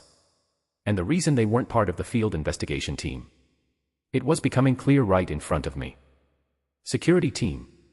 One of the 3 teams under the Security Division of Daydream Incorporated, a major department featured in the Dark Exploration Records. This team is comprised of employees who have been so heavily tainted by certain anomalies that they are no longer classified as human. Employment is for life, and resignation is impossible. Did you know? If you're no longer classified as human, even if you clear a ghost story, the Dream Essence Collector won't be filled. There's no investigative value in it.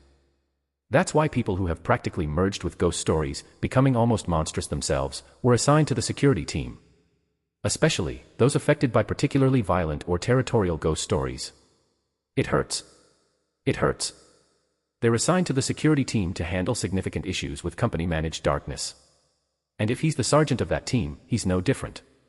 In short, he's an employee specialized in confronting the monsters within these ghost stories. Gah.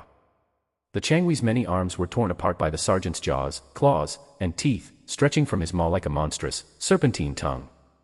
Drooling saliva and blood dripped from the mouth that had transformed into a wolf-like snout lined with countless fangs. The illusion flickered in and out of my vision. Wolf. For a brief moment, I saw the illusion of countless teeth in his elongated jaw, dripping with saliva and blood, before it vanished. A wave of dizziness and nausea washed over me, and I quickly averted my gaze to the ground. This feels like a nightmare. I began to understand why the security team always evacuated people when they subdued ghost stories in the dark exploration records. Despite the risks, things were progressing smoothly. Keep your eyes closed. I urged the others as I kept my gaze down, bracing myself. Then, in the next moment, "Oh, Mr. Roe dear, it seems that peculiar guest you brought one." It was over. When I looked up, the Changui lay on the ground, the blood-sucking knife embedded in its right hand. Standing over it was the distorted, monstrous form of the security sergeant, gripping its head tightly. Chapter 37.3. Good riddance, a brute right to the core. If this had been my show, I'd never let it on as a guest. I'd never been so grateful that only I could hear Braun's voice. I mustered a calm voice and addressed the sergeant, who was still gripping Gosiona's head. "Thank you, Sergeant." "Erg. He says he's tired." "How rude. You're scarier for translating that monstrous growl." But then, at that moment, a faint, muffled sound came from under the sergeant's hand. It was a human voice. "Wait, please." Somehow, Gosiona's face had returned to normal, her expression one of pure terror as she moaned weakly. Please help me, save. Leave this child here." Ugh. Her eyes rolled back, and the Changui's voice took over again. "Only you need to die. Right. You deserve to die. You killed people. You tried to kill the children. I know everything. You deserve to die." Gosiona struggled. No. Just leave her behind." "Leave her, yes." "Please, save me. Aya." At that moment. "Tell me." The sergeant's voice, now sounding human, asked. "Did you formally request emergency rescue from Daydream Incorporated?" I couldn't see his face beneath the monstrous form, but his voice clearly posed the question directly to Gosiona. "This is an official request requiring a signed contract, isn't that right?" Something about it felt off. Gosiona, dazed, looked up, then seemed to snap back, responding in a desperate tone. Wait. No, it isn't." I intervened, forcing the words out. "This darkness isn't under Daydream Incorporated's jurisdiction. We didn't enter to rescue civilians, and more than that, there was mutual assistance on both sides." Weird. The sergeant's voice dropped, dangerously low and growling. "Wasn't she trying to prevent us from escaping?" Gasp. "That doesn't matter, sir. In the end, she helped us." I spoke firmly. "Which makes this cooperation." The sergeant stared at me, then looked down at Gosiona. Is that so?" "Maybe that's correct. SRRRK. His voice relaxed, falling back to its usual tone of casual indifference. "Who?" I'd intervened because something felt off, and it seemed I'd made the right call. It's best not to get entangled with Daydream Inc. Especially to end up indebted to them. Just the thought gave me a terrible feeling. So what should we do now?" "One moment please." I approached Section Chief Li Byongjin, who was standing back with his eyes closed, holding onto the kids. He flinched at the sound of my footsteps. "Eek. Are you here to take me instead?" "The incense burner." "Hand it over." I took the incense burner from him. Although the peach incense had already burned away, the ashes remained intact inside. The Changui didn't like the peach branches. If that's the case. I poured the ashes over Gosiona's shoulder. Sizzle. Though the ashes weren't especially hot, the smell of burning and salt filled the air as smoke rose from her shoulder. "I won't go. I won't. I'll cling on again. I'll cling on." Ayakak. I poured the remaining ashes over her head. Her body, possessed by the Changui, convulsed wildly and then. Gasp. Her eyes flew open, filled with clarity and relief. It was Gosiona. I am okay now. I think I'm fine." "No, you're not." "Excuse me." This is a place we were lured into by the Changwi, so there's a chance it could come back for you anytime. Then. Let's make sure it can't possess you again, just in case. I had brought an extra pack of the apple juice with me. I handed the sealed pack to Go Siona. Drink it all at once. I insisted, and although she looked confused, she reluctantly took it and began gulping down the juice while lying subdued on the ground. And a moment later, she slumped over, falling into a deep sleep like the ginseng. Phew. At least that's taken care of. You can let go now. The security sergeant released his grip and, with a faintly amused voice, asked, "Thinking of switching departments?" "No thank you, sir. Please, spare me." After thanking the security sergeant once again, who had thankfully returned to a more human appearance, I went over to check on Section Chief Lee and the kids, who were still tightly shutting their eyes. "You can open your eyes now. It's safe." Relief washed over Section Chief Lee's face, but he quickly shot a worried glance at the kids and whispered to me with a desperate expression. "But now what? How are we supposed to find the way out? Dawn is almost here, fewabm.com." I looked up at the sky. Through the hazy fog, it seemed like a faint light was beginning to filter through. The full moon was nearly setting. There's no time to redo the ritual. But we'll be fine. What? I believe we succeeded in at least half of the ritual. I remembered how the path changed with each step as we sang and how the incense burned properly. Everything we prepared was correct. The ritual, strictly speaking, had two purposes: to avoid the Changwi, and to seek an escape route by appealing to Sanganim. It seems we fulfilled the second purpose, while the first purpose failed due to the Changwi's possession of one of our group members, bringing us close to the water's edge. Maybe there's an exit somewhere nearby. We clustered together and began searching in the dense fog, moving away from the water's edge toward the open clearing closer to the mountain. We searched around where the ritual path had ended. If you find a small snake hole in a place with no grass, express gratitude for Sanganim's mercy and reach inside. Make sure your hand is coated in well water mixed with salt. A place with no grass, a place with no grass. And then, a few moments later, I found it. One of the middle schoolers spotted a small hole under a tree. A shaft of moonlight pierced through the fog, shining directly onto the dark hole, as black as ink. The snake hole. I quickly had everyone dip their hands in the salt water, not caring about the fear or hesitation that gripped us. Hurry, hurry. Just before dawn, we each reached our hands into the snake hole. Chapter 38.1. The first thing I felt was dampness. Squelch. As I reached into the snake hole with my saltwater-soaked hand, a peculiar coldness, like submerging my hand in ink, washed over me. Then, I was pulled in. The suction that began at my hand soon engulfed my entire body. I can't breathe. It felt like wet paper was wrapping tightly around my whole body, suffocating me. My vision spun, dark and dizzy, until finally. Gasp. With a sudden gasp, I was able to breathe again, as if emerging into cool air. I opened my eyes. Instead of stars, the neon lights of a provincial city stretched out before me, twinkling against the autumn night of Korea. I survived. I was back in reality. Phew. I tried to stand, but my legs were shaking so badly that I almost fell. Dark red ink was dripping from my feet, trailing onto the ground. Following the ink trail with my gaze, I saw an old piece of hanji paper with a faded ink wash painting smeared and blurred, lying on the ground.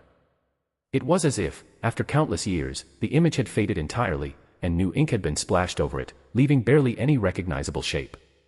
That must have been one of those cursed paintings connecting to that insane mountain. Shuddering, I quickly tore my gaze away and turned to check on the others scattered on the ground. 1, 2, 3, 7. Everyone was here. It seemed the painting had spit them out right after me. Ugh. Are you all right? Ow. Ha. We're outside. Section Chief Lee Byongjin looked around, then yelled out in shock. Ha ha. We made it. We're alive. Then, filled with relief and gratitude, he turned to me and bowed deeply. Thank you for saving us. You saved yourself, Section Chief. You were the one who carried out the ritual, after all. Haha, so immodest. I'm ashamed. Section Chief Lee bowed again, looking rather moved. I figured it was best to let him believe it was humility rather than flattery. Oh. The next ones to come to their senses were the middle schoolers. As I helped them get their bearings, I listened to their surprised chatter. This place, it's where you were supposed to stay on your school trip. Yes. Now that I looked around, it did resemble the description they'd given of the gazebo behind our lodging. So we all got spit out here. It was lucky we didn't wake up in that strange office in the basement of the company. I reassured the kids who were hugging each other in relief, crying, and ready to run straight down the mountain. Be careful where you step. When you get down, find an adult and call your parents, all right? But the kids looked nervous, hesitant to leave. Aren't you coming with us? Well, they had a point. Whether I was treated as a hero for rescuing them or mistaken for a kidnapper, if I went to the police, the company probably wouldn't be thrilled. As long as the kids get back safely, that's what matters. I slowly shook my head. We need to go somewhere else. You just keep going straight down and don't look back. Just in case you trip. Okay.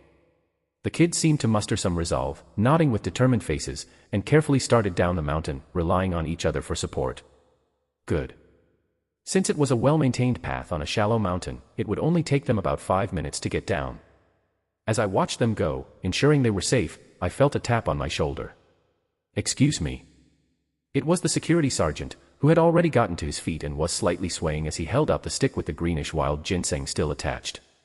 Hey kid, take this. Oh. The sergeant held out the stick with the unconscious wild ginseng dangling from it. I mean, we could have just left it there. Still, I took the ginseng without protest. The sergeant turned and started walking away, trudging off with heavy steps. Where are you headed? The office, still on duty. Ah. But we're in Gyeongju right now.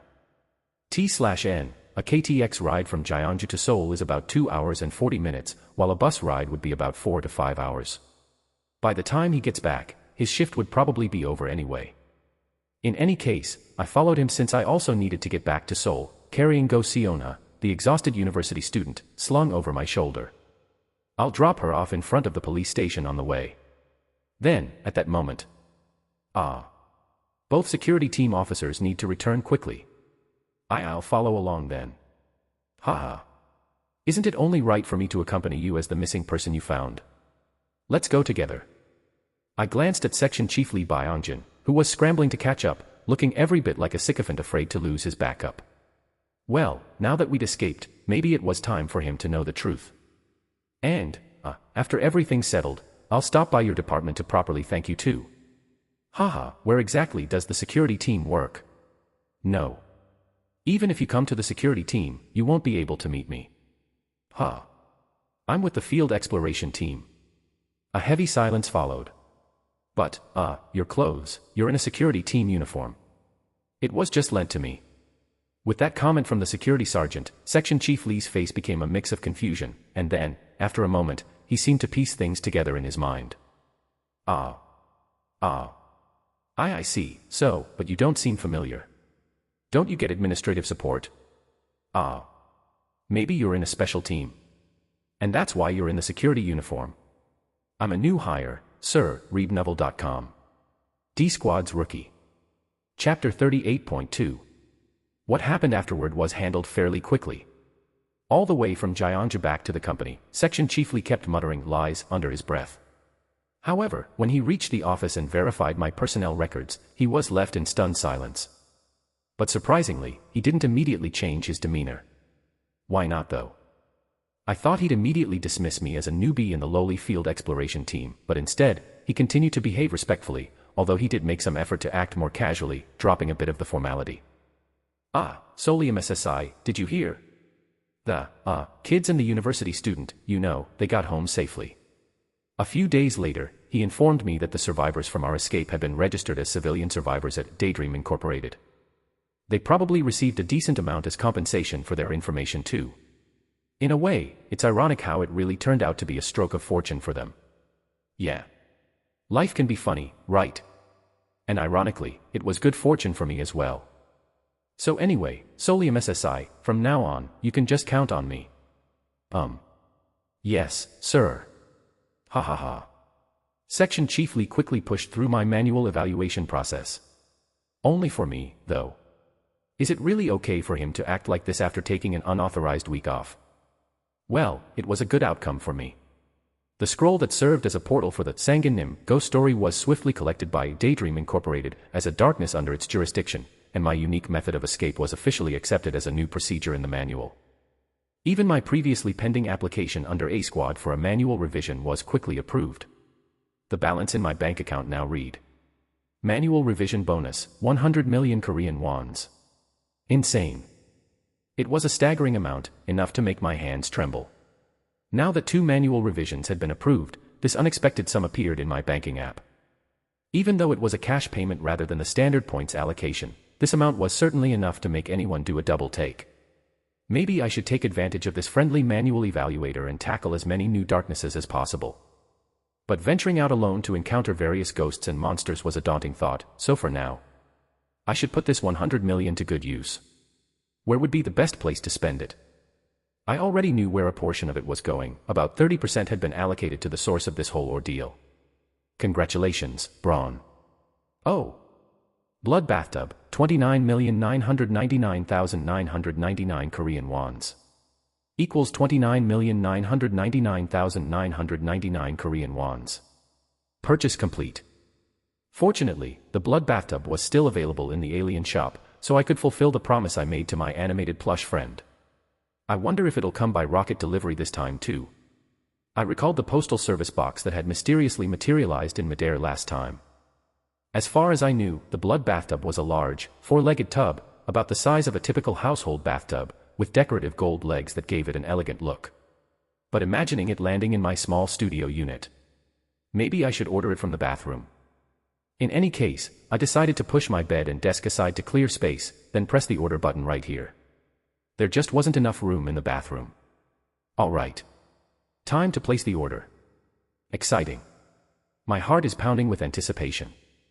In the dimly lit room, with only a flashlight as illumination, I finally clicked the order button, carrying on a conversation with a small little plushie that, of course, had no heart to pound with excitement. SSSHHHK. Just like the previous times, the space seemed to tear open, and my anticipation grew. But the tear was smaller than expected. With a soft plop, a package fell out. It was also small. I opened the postal box, which was barely a quarter of the size I expected, and found the product packaging inside. Bathtub of Youth, Foot Massage Edition. So that's why it was so cheap.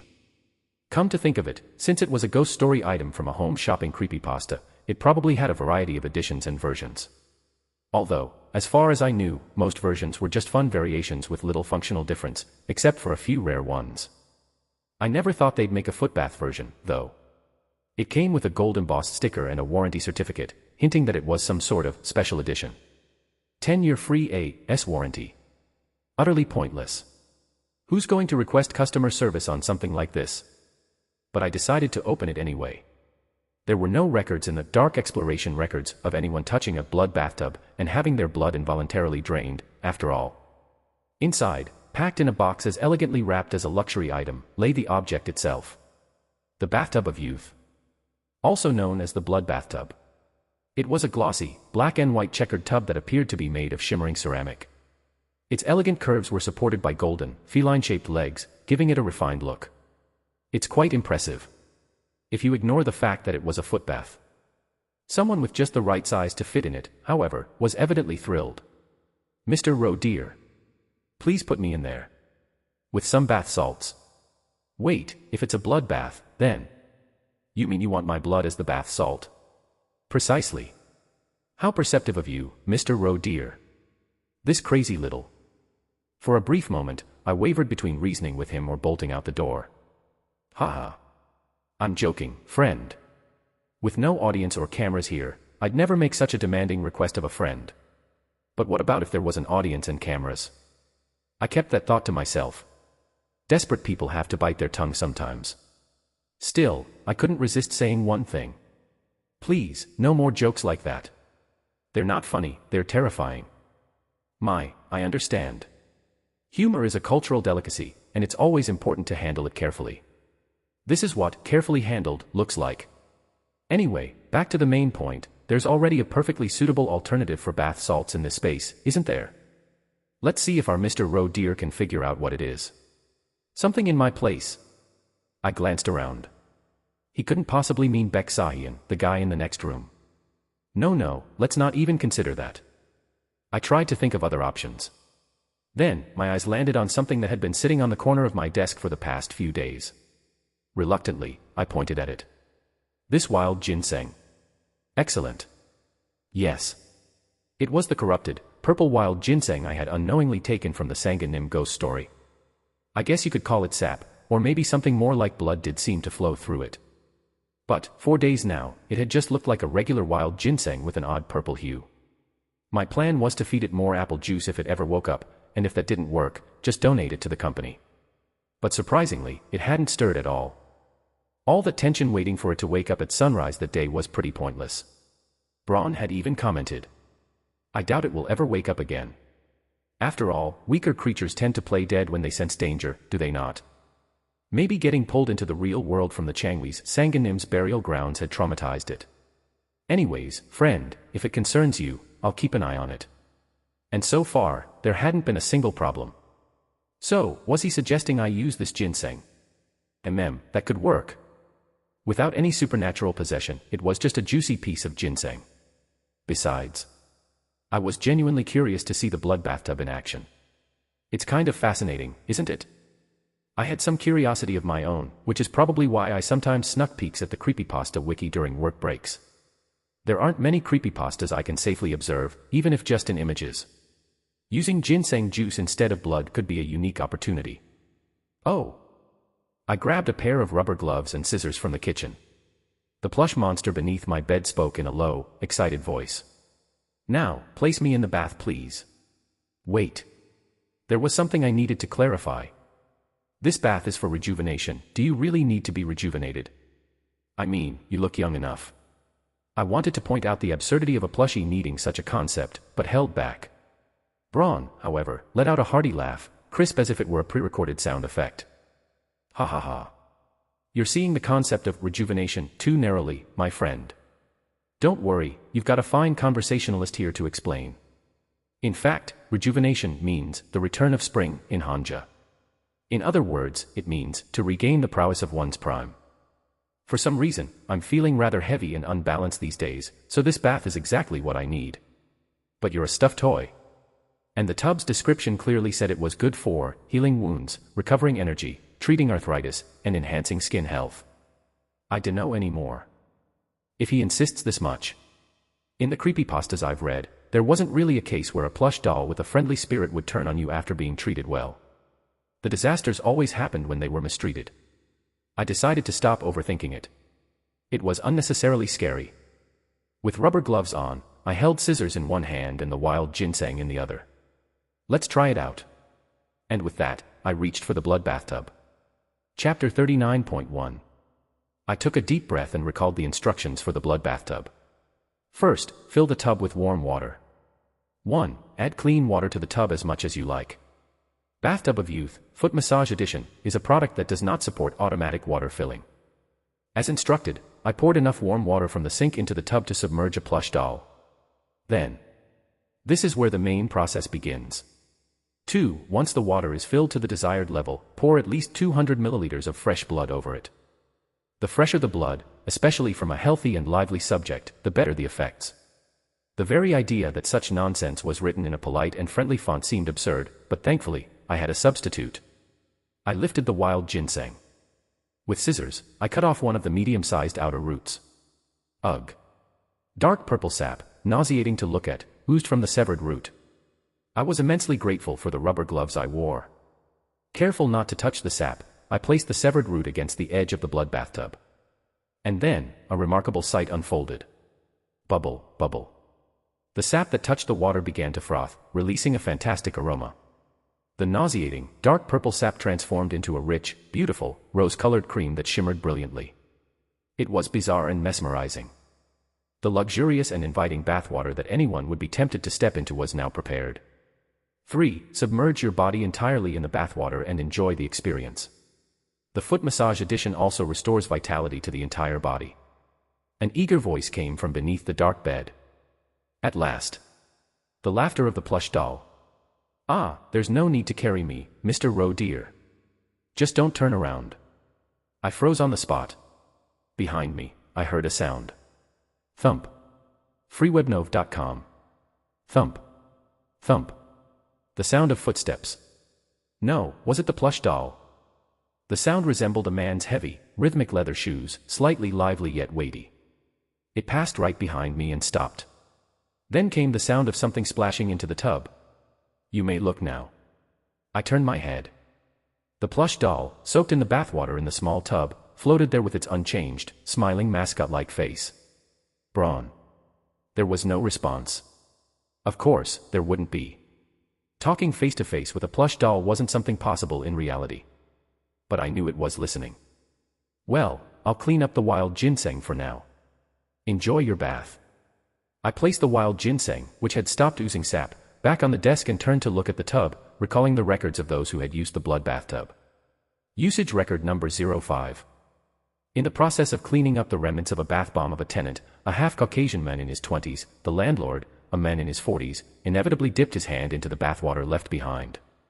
This lasted for about 30 seconds before he emptied the tub. Immediately, the skin and muscle tissues of his hand regressed to the condition of his mid-30s. Signs of vitality were observed throughout his body. That same night, he attempted to flee with the blood bathtub in his car but was apprehended.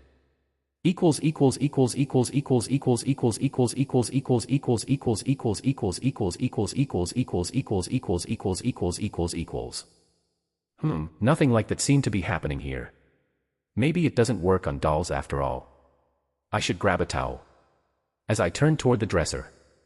Oh! A voice. I turned my head. From the seemingly empty tub, faint sparks crackled like an old TV screen short-circuiting. Light is entering my powerless limbs. Flash. The shadow of the plush doll loomed large over the tub as its small arms were raised triumphantly. What was that? Mr. Roe dear. Don't call me. This is such a fascinating artifact. Ha ha, ha ha ha ha. I swallowed nervously as I watched. Could he really be regaining power? There was no record of the blood bathtub's rejuvenation effects extending this far. This was unprecedented. More bath salts. Pour in more. Bath salts. Without thinking, I grabbed the wild ginseng from the desk. Ayak. This punk, don't grab the wild ginseng. Mercy, noble one. Spare me. Please spare me.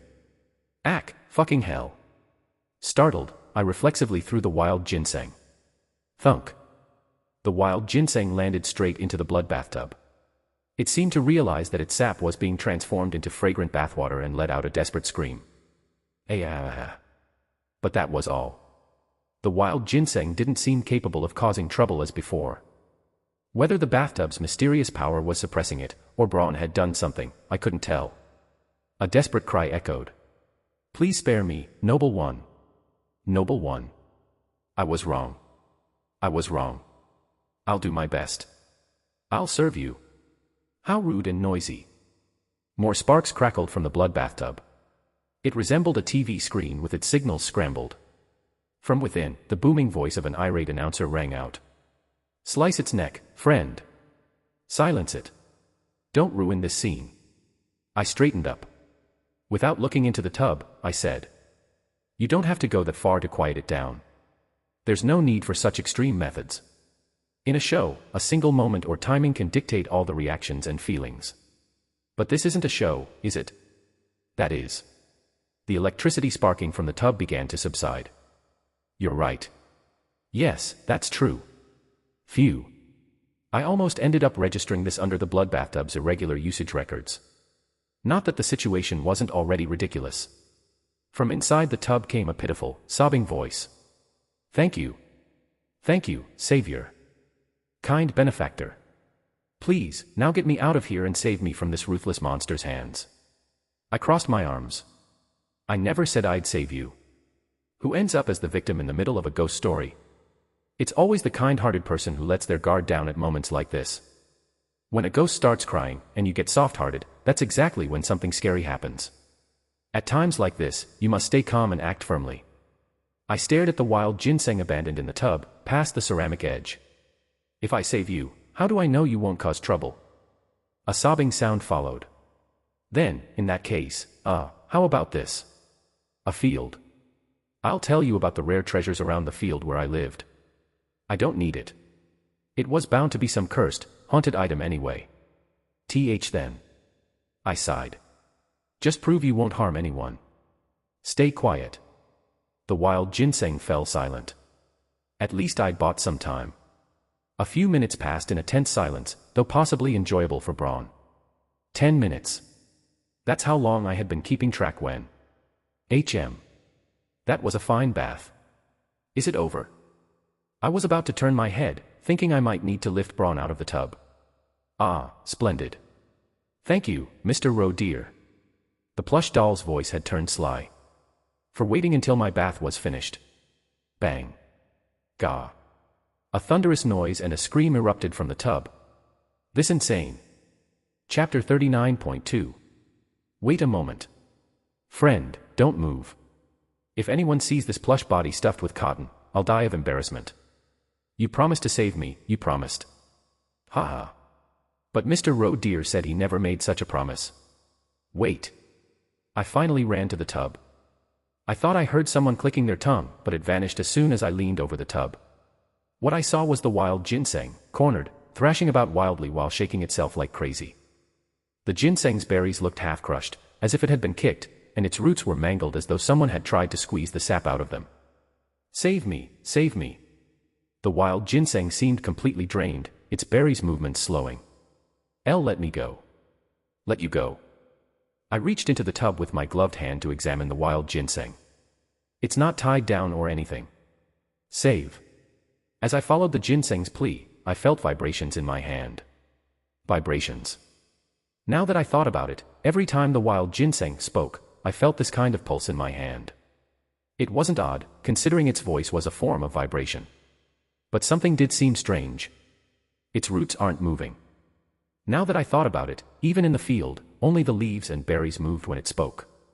The roots merely stretched out like infected tendrils. If that's the case, I instinctively grabbed the ginseng and plucked off its berries. At that moment, yes. The berries vibrated wildly before bouncing out of my hand. It seemed overjoyed as it spun in midair. Freedom. Freedom. The tiger's jaws are gone. Gone. Thank you, benefactor. Thank you. The berries began to fade, its shape flickering until it turned into a glowing light, floating upward and eventually disappearing out the window. Was that the real body? Oh no. It escaped. What a shame. Phew. Such a lowly, deceitful creature, constantly changing its story, should never be given another chance. Is that so? Well, next time, let's make sure to agree on things beforehand. Even in moments requiring quick decision-making. If no one's life is at stake, yes. Understood, friend. It sounded a bit sulky, but at least I got a promise. Satisfied, I let it go. By the way, look at this. I've rejuvenated quite a bit.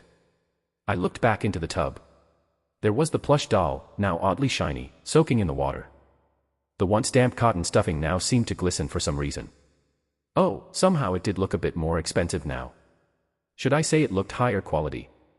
He also seemed to have grown slightly, just as he claimed. It better not get any bigger. The whole point was that he was keychain-sized so I could carry him around without drawing suspicion. A full-grown adult carrying a stuffed toy bigger than their hand wherever he went would attract way too much attention. I already stood out enough at the company as it was. I'll think this through before letting him use the blood bathtub again. Or better yet, I just go home before needing to deal with it again. You're right. You do look great. I carefully dried Braun with a hairdryer and wrapped him in a clean towel for safekeeping. When I returned to clean the tub, I noticed something surprising. The wild ginseng root is still here. I thought the wild ginseng would disappear along with its berries, but there it was, completely intact. In fact, it looked even better. The wild ginseng, which had been discolored as though contaminated, had regained its original ivory hue, now clean and pristine. It even smells kind of nice. It now exuded an aura of mystery, entirely opposite to its prior cursed nature. After some hesitation, I decided to keep it and placed it in my desk drawer. Who knows, it might come in handy someday. And with that, it's over. One more ordeal survived. I collapsed onto my bed with a thud. Wow, since entering this ghost story world, I felt like my lifespan had shortened by at least 20 years. I need to rack up points quickly and get out of here. The irony of having to actively tackle more ghost stories to achieve that was almost laughable. Mr. Roe dear. Ack, startled me again. My body and speech feel much more fluid now. Oh, but don't turn to look over here. I almost turned but stopped myself, fixing my head back onto the pillow. Braun chattered on. It seems we can now have conversations here without directly meeting eyes. Isn't that a delightfully shy method? Frustrating yet oddly fascinating. Sure, talk all you want. You'll probably save my life again when I enter another ghost story, so. You seem quite tired. Have a good dream, my friend. I passed out as if fainting. It was a deep, refreshing sleep, washing away days of exhaustion. Only to wake up to yet another problem. Asterisk asterisk asterisk. That same day, in the afternoon. While Kim Solium was idly chatting about trivial matters with his superiors in D-Squad's office, a certain other employee closely connected to him was walking down the corridor. Ah, Section Chief Lee Byongjin. Yes, it was that same section chief who had gone missing and been rescued by Kim Solium. Why yes. The person who stopped him was one of the company's directors. It wasn't exactly a pleasant encounter for a regular employee, but Section Chief Lee forced a bright smile onto his face and politely shook hands. He had no choice. This man was the lifeline connecting him to the company's hierarchy. A direct link to A-Squad, and to the top of the terrifying and mysterious corporate food chain of this company. Director Ho. The director who had called him in the hallway smiled and asked. I heard you returned after being missing. Are you all right? Oh, yes, Director. Thanks to your concern, I'm perfectly fine and working hard to ensure the company's well-being. Ha.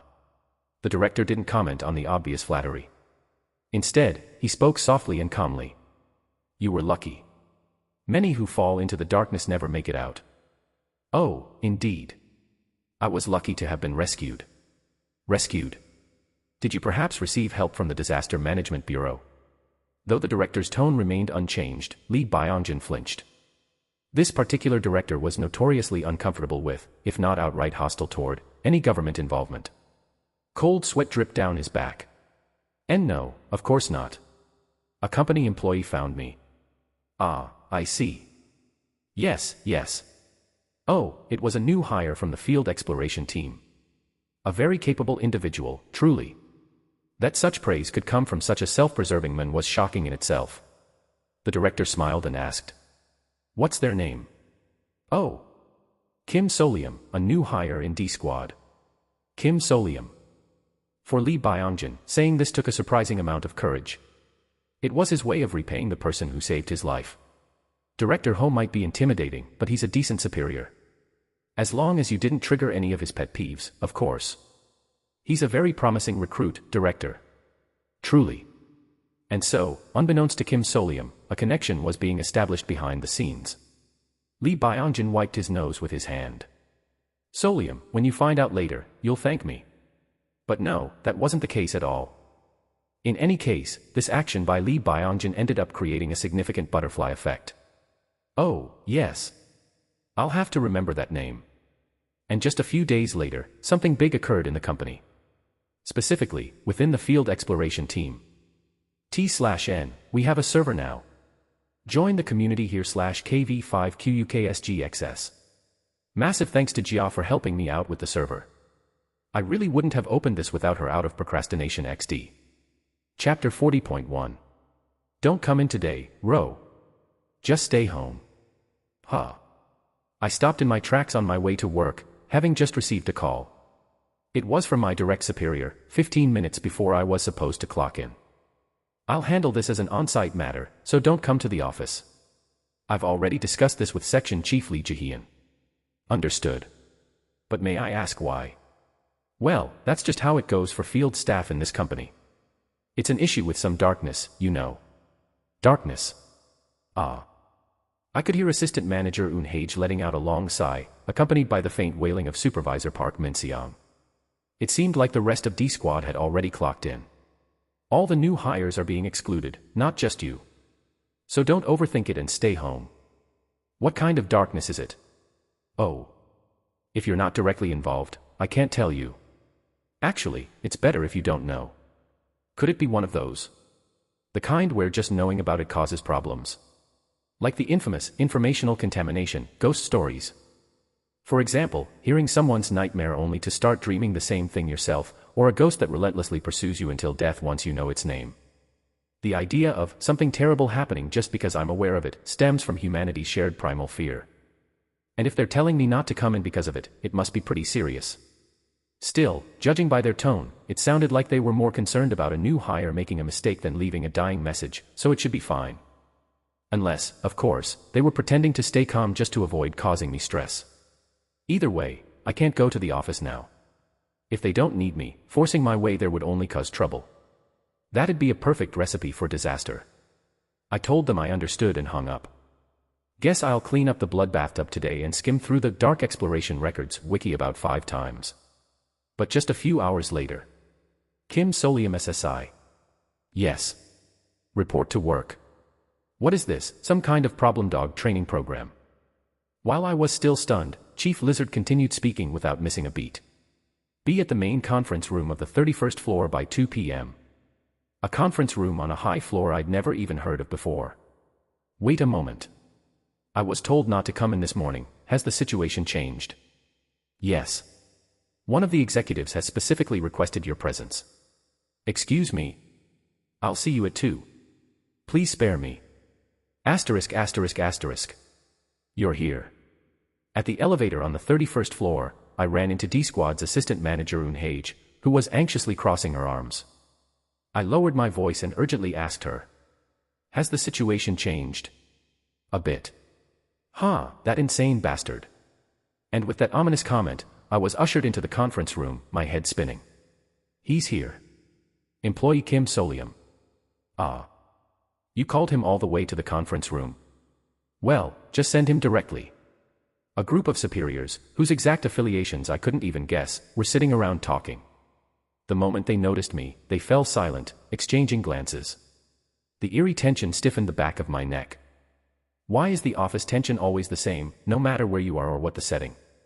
Eventually, their excitement led them to resume their discussion, and I finally figured out why I'd been singled out and summoned to this baffling situation. It was a classic, annoying reason. They're short-staffed. Look, it's confirmed to be a high-grade darkness, but there are civilian survivors. This could be a revolutionary case for sourcing high-quality materials. That's what I'm saying. So why are we having endless debates and more meetings about it? Honestly, Department Head Kong, we need to make bold investments. Who said we're against investing? But this isn't the kind of issue you can solve by throwing a few more rookies into the mix. This guy, seriously. Didn't I say we're short on manpower? Our research team's manager Kwok says so. Manager Kwok. I turned my head to see none other than Section Chief Kwok Jakang of the research team, grinning while occupying a corner seat. The very mad scientist who had once thrown his own researcher subordinate into a theme park creepypasta. So his disciplinary action is over. Just looking at him gave me a headache. Isn't that right, Manager Kwok? We need more people, don't we? That's right. It's obvious that we need to increase the number of personnel to deal with this darkness. Was that guy the consulting expert? I had a strong suspicion that this wasn't about a lack of personnel but rather about wanting to see the fresh exploration results of a clueless new hire. In any case, guess I'm heading into this darkness today. And if I was being called in with such grandeur. The thought that this would be no ordinary mission sent chills down my spine. They mentioned it was a high-grade darkness with civilian survivors, didn't they? While quickly running through similar cases from the Dark Exploration Records in my head, I tried to calm myself. At least I came prepared. Just in case, I brought everything I could today. A full item package. Introductions are done, so you can leave now, everyone. Yes, understood. Assistant Manager Un gave a quick bow and left the conference room with me. Kachuk. The moment the door closed, she muttered under her breath. How many more times do I have to watch these bean counters, who've never set foot into a darkness, puff up their chests about their so-called strategic solutions? Ugh. This is why I can't quit smoking. Assistant Manager. What? It's not like they'd hear us over their own bickering. But I can hear you. Those who couldn't even pass the field exploration team orientation test but climbed up the ladder using their connections and nepotism. Ugh. Assistant Manager Un glanced around the conference room a few times, her face betraying desperation for one long drag of a cig, then let out a small sigh. Anyway, you heard, right? We're going into a newly registered high-grade darkness now. So it's confirmed. Not just us, over 30 people have already gone in. Does that include Section Chief Lee and Supervisor Park? Yeah, they're already in. It's going to be dangerous. I won't lie to reassure you. But don't worry too much. You got us all out alive from that crazy quiz show, didn't you? We'll be fine. Understood. I adjusted the strap on my satchel, slinging it across my chest. Is that your gear? Yes. Food and other supplies. Looks about a good size. Assistant Manager Un scanned my appearance a few times and asked, freewebnvel.com. Nothing that would get flagged during security checks, right? No, ma'am. I made it past the front gate without issue. Though I felt like the cursed wild ginseng could have caused problems, I'm technically not carrying anything illegal, so it should be fine. Still, I wondered why D-Squad wasn't moving as a group today, leaving only the assistant manager behind. May I ask how the others entered? She pointed with her chin, her face expressionless. They disappeared the moment they read the manual. That's the kind of darkness this is. The moment you learn even a little about it, you're pulled in. Hugh. I haven't read it yet, so I could take you in myself. We'll read it together. Understood. Wow, this is actually going to drive me insane. It'll be fine. Neither of them are the type to die easily. Please don't say ominous lines like that. Chapter 40.2. Let's just pretend I didn't hear that. I took a deep breath and accepted the manual Assistant Manager Un handed me. Reading this would mean entering the high-grade darkness. Let's mentally prepare. I read it all in one go. Greetings. You are currently viewing a manual summarizing information about our exhibition's previous visitors. Before proceeding, we would like to inform you that you have been invited to a very special exhibition. A chill ran down my spine. I'm screwed. My eyes squeezed shut. In my mind, a wiki page automatically flashed before me. Dark Exploration Records / Ghost Story. Manor of the Blind. A ghost story featured in Dark Exploration Records. Daydream Incorporated Identification Code, CTR B666. Greetings, dear guest.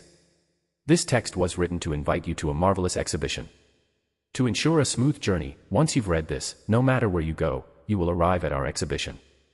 Visitation records indicate a total of up to 106 previous attendees in this document. Additionally, any attempts to record information about this ghost story are altered into the format of an invitation sent by the exhibition itself. It is an honor to extend this invitation. A prime example of an informational contamination ghost story registered in the Dark Exploration Records. The kind of viral sensation on video platforms that draws hundreds of thousands of views. The Eyeball Collector. With a trembling heart, I looked back at the manual. There it was, the exact line I had expected to see. To ensure a smooth journey, once you've read this, no matter where you go, you will arrive at our exhibition. And, just as it said, it happened. Ha. As I stepped back, I realized the texture of the floor beneath my feet had changed. From the matte office tiles to the glossy, old marble. Thunk. Slowly, I raised my head. Before me stood a massive mansion, so silent I could hear the flickering of candle flames. The twilight and the glow of candles illuminated the grand, ancient interior in a reddish-golden hue. Numerous displays cast faint outlines in the shadows. Assistant Manager Unhage was nowhere to be seen. But I didn't do anything foolish, like call out for her. Instead, I slowly backed away. Then, I hid in a corner. Hugh. Seated behind a sofa, I opened the manual again with trembling hands. Here are some common reviews from 9 visitors of this exhibition, temporarily collected by Daydream Incorporated, Limited. 1. You can view rare and diverse collections never seen before. 2. Eating or drinking in the exhibition hall is prohibited. 3. Visitors are advised to maintain standard viewing etiquette. 4. It is extremely difficult to find the exit. The exhibition strongly requests a revision to the final review. The exhibition hall has all emergency exits properly marked. Anyone may stop viewing and leave the exhibition at any time they wish. This was likely true. The problem was that the anyone here didn't seem to include humans. People couldn't properly use the emergency exits or entrances in this place. Ha. An exhibition that so casually assumed its visitors weren't human. Humans of the modern era were merely accidental victims, swept into this massive nightmare and experiencing cosmic horror. It was a deeply unsettling creepypasta. Honestly, I never liked it. I couldn't even understand why it was so popular on platforms like WeTube. Friend. Goodness, Mr. Roe dear, are you hiding? Who knew I'd be this happy to have someone to talk to? I half pulled Braun out of my pocket. My, this is quite a fine place. Why not go out and take a look? This seems like a location worthy of being introduced to visitors. Go out there. No way. Oh my, may I ask why not? This appears to be an exhibition run by someone who knows how to extend a polite and comfortable invitation. That sounded exactly like something the host of that murderous quiz show would say to lure people in with postcards. I felt my head ache. Pressing my fingers to my eyes, I stood up from the sofa. Ah, it seems you've decided to explore. No. I just want to move somewhere else. I carefully examined the wall, searching for the source of the faint sound of air. Before long, I found what I was looking for, a ventilation duct hidden beneath a dark section of the wall, obscured by a massive vase, far from the reach of the candlelight. A vent. Quietly, I climbed inside, leaving the lock unfastened, and held my breath. This was the only temporary safe zone I could recall. From the 5th visitor record. A gentleman testified that he survived for over 5 days by crawling into a ventilation duct and licking the moisture from falling droplets. On the 6th day, an usher found him. We'd like to remind you that our exhibition is fully equipped with guest rooms for long-term visitors. Note, it is deeply regrettable, however we advise against staying in a guest room for the recorded 40th visit. Our exhibition prides itself on offering rooms that match the elegance of our collection and consistently maintains a high reputation. Why hide in this filthy place when there's a perfectly good sofa out there? I ignored the voice. I needed to plan my next steps. How do I get out? No, what baffled me more was why so many people were necessary for this ghost story in the first place. Having a large group enter didn't seem advantageous at all. Wait. Was this scattershot approach because they don't know enough? Maybe it was because this was still the early stages of exploration. In that case, wouldn't the earlier phases of this exploration be recorded in the dark exploration records? I pulled out my smartphone, dimmed the screen brightness to its lowest setting, and lay down to scroll quickly through the dark exploration records. And then found it. From the 17th visitor record. This record documents an invitation extended by Daydream Incorporated to 34 employees from the field exploration team. 7 of them returned home safely. This was it. I was now part of this record, one of the 34 people who had entered during the 17th iteration. And I was likely the 35th person. Only 7 made it back safely. I was about to cross-reference the manual and the dark exploration records for more detailed information when creak. From a distance, I began to hear a sound. The slow, grinding noise of a moving machine. And then Why is it chasing us? Get away, Screams, accompanied by frantic footsteps. Thud thud. Thud. Creak, thud. Rat-a-tat-tat, creak, thud. The sound of something pounding against the marble floor grew closer.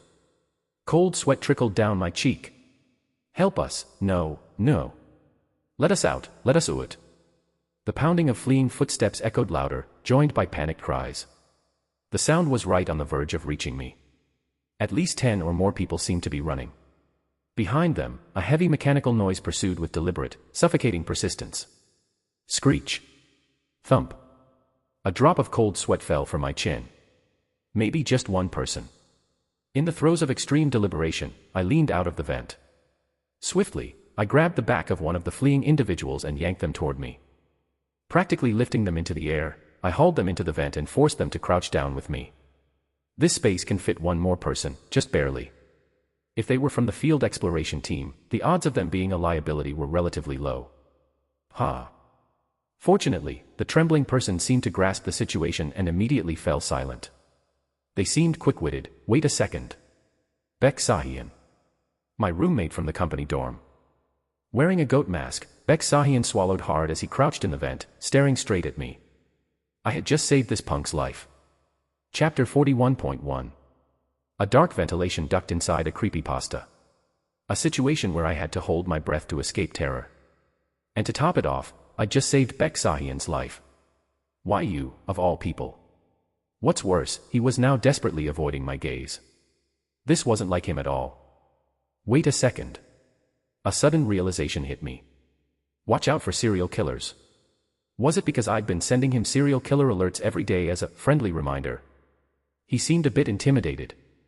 Well, fair enough. It is, creepy. Actually, this works out. In truth, that was partially intentional. I hadn't bothered to send those messages anonymously precisely to achieve this effect. Seems psycho, doesn't it? Exactly. Keep your distance, buddy. Given Beck Sahian's personality, which was clearly strong against the weak and weak against the strong, he'd likely choose to avoid me rather than use this opportunity to eliminate me. Which suits me just fine. The only issue was that, for now, we were stuck together in this vent.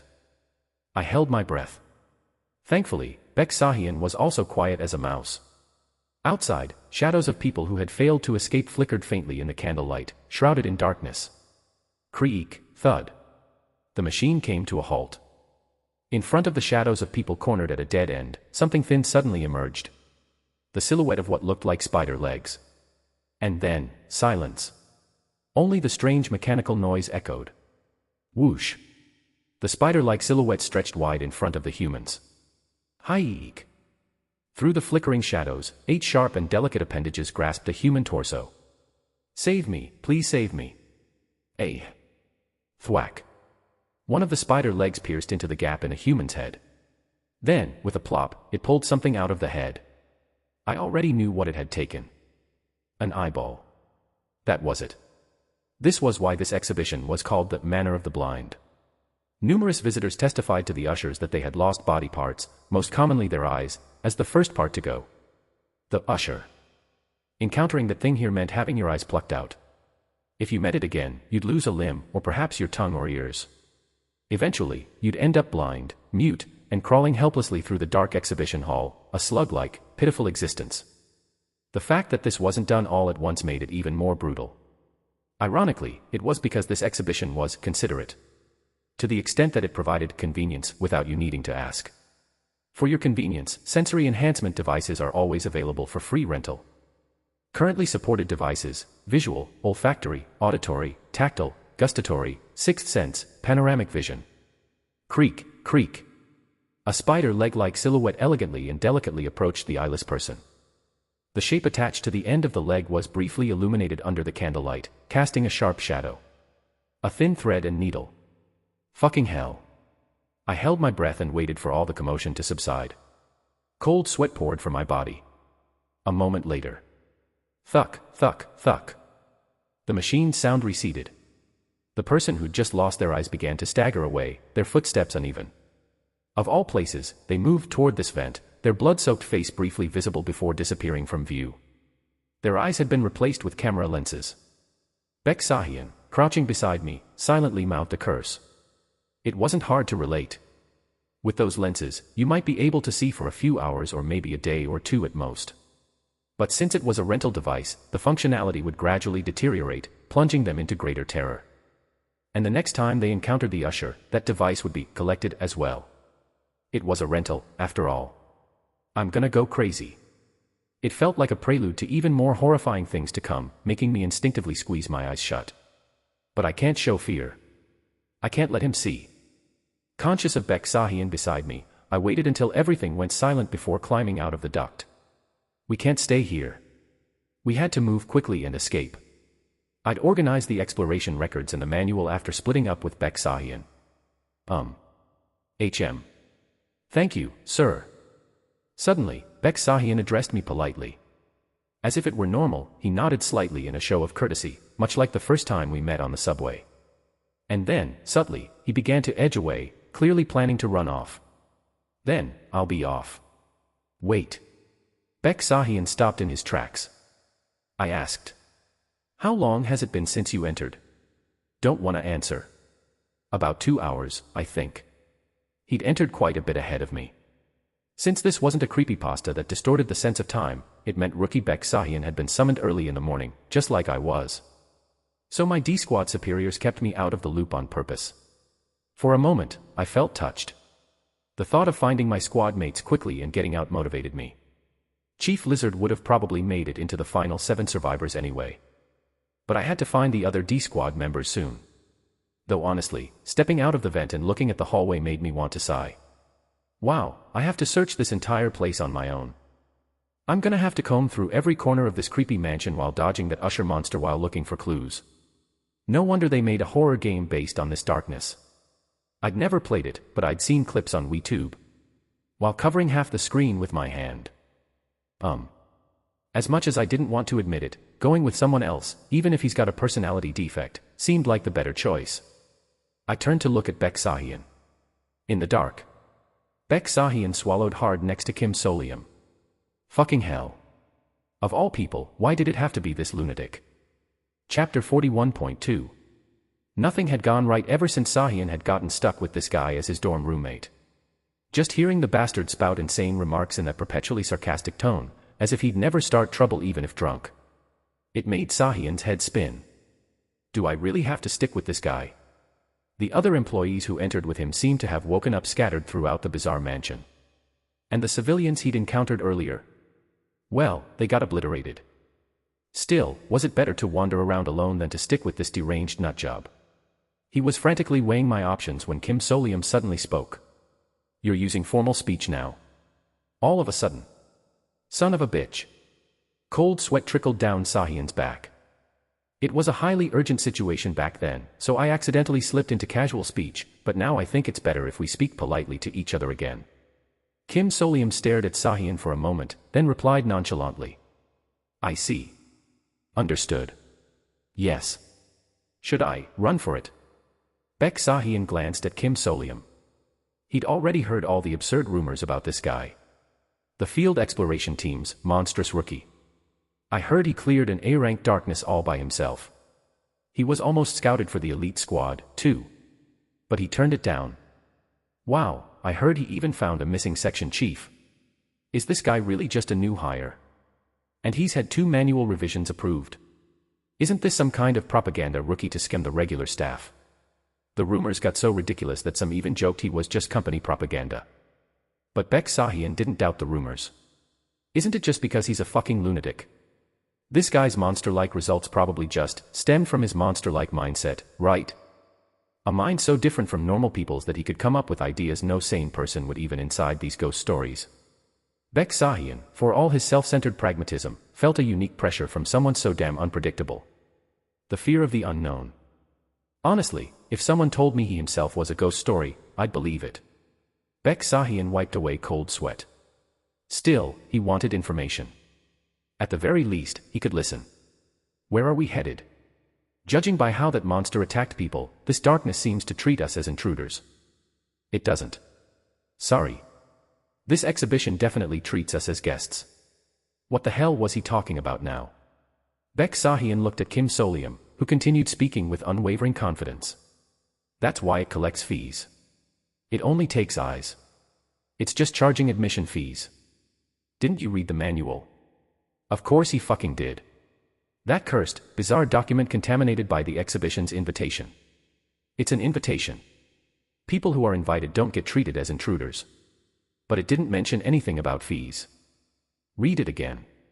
Near the end of page 3. Beck Sahian unfolded the paper. This exhibition is free for 1 hour as part of our open-minded appreciation of art. Free for 1 hour implies that fees will either be collected or you'll be kicked out after that time. But instead of kicking you out of the venue, they take your eyes. That thing earlier, it's probably a staff member of this exhibition. It was disturbingly convincing. Without thinking, Beck Sahian asked another question. Why do you think human eyes are considered the payment? Well, maybe because they're the most valuable part of the human body.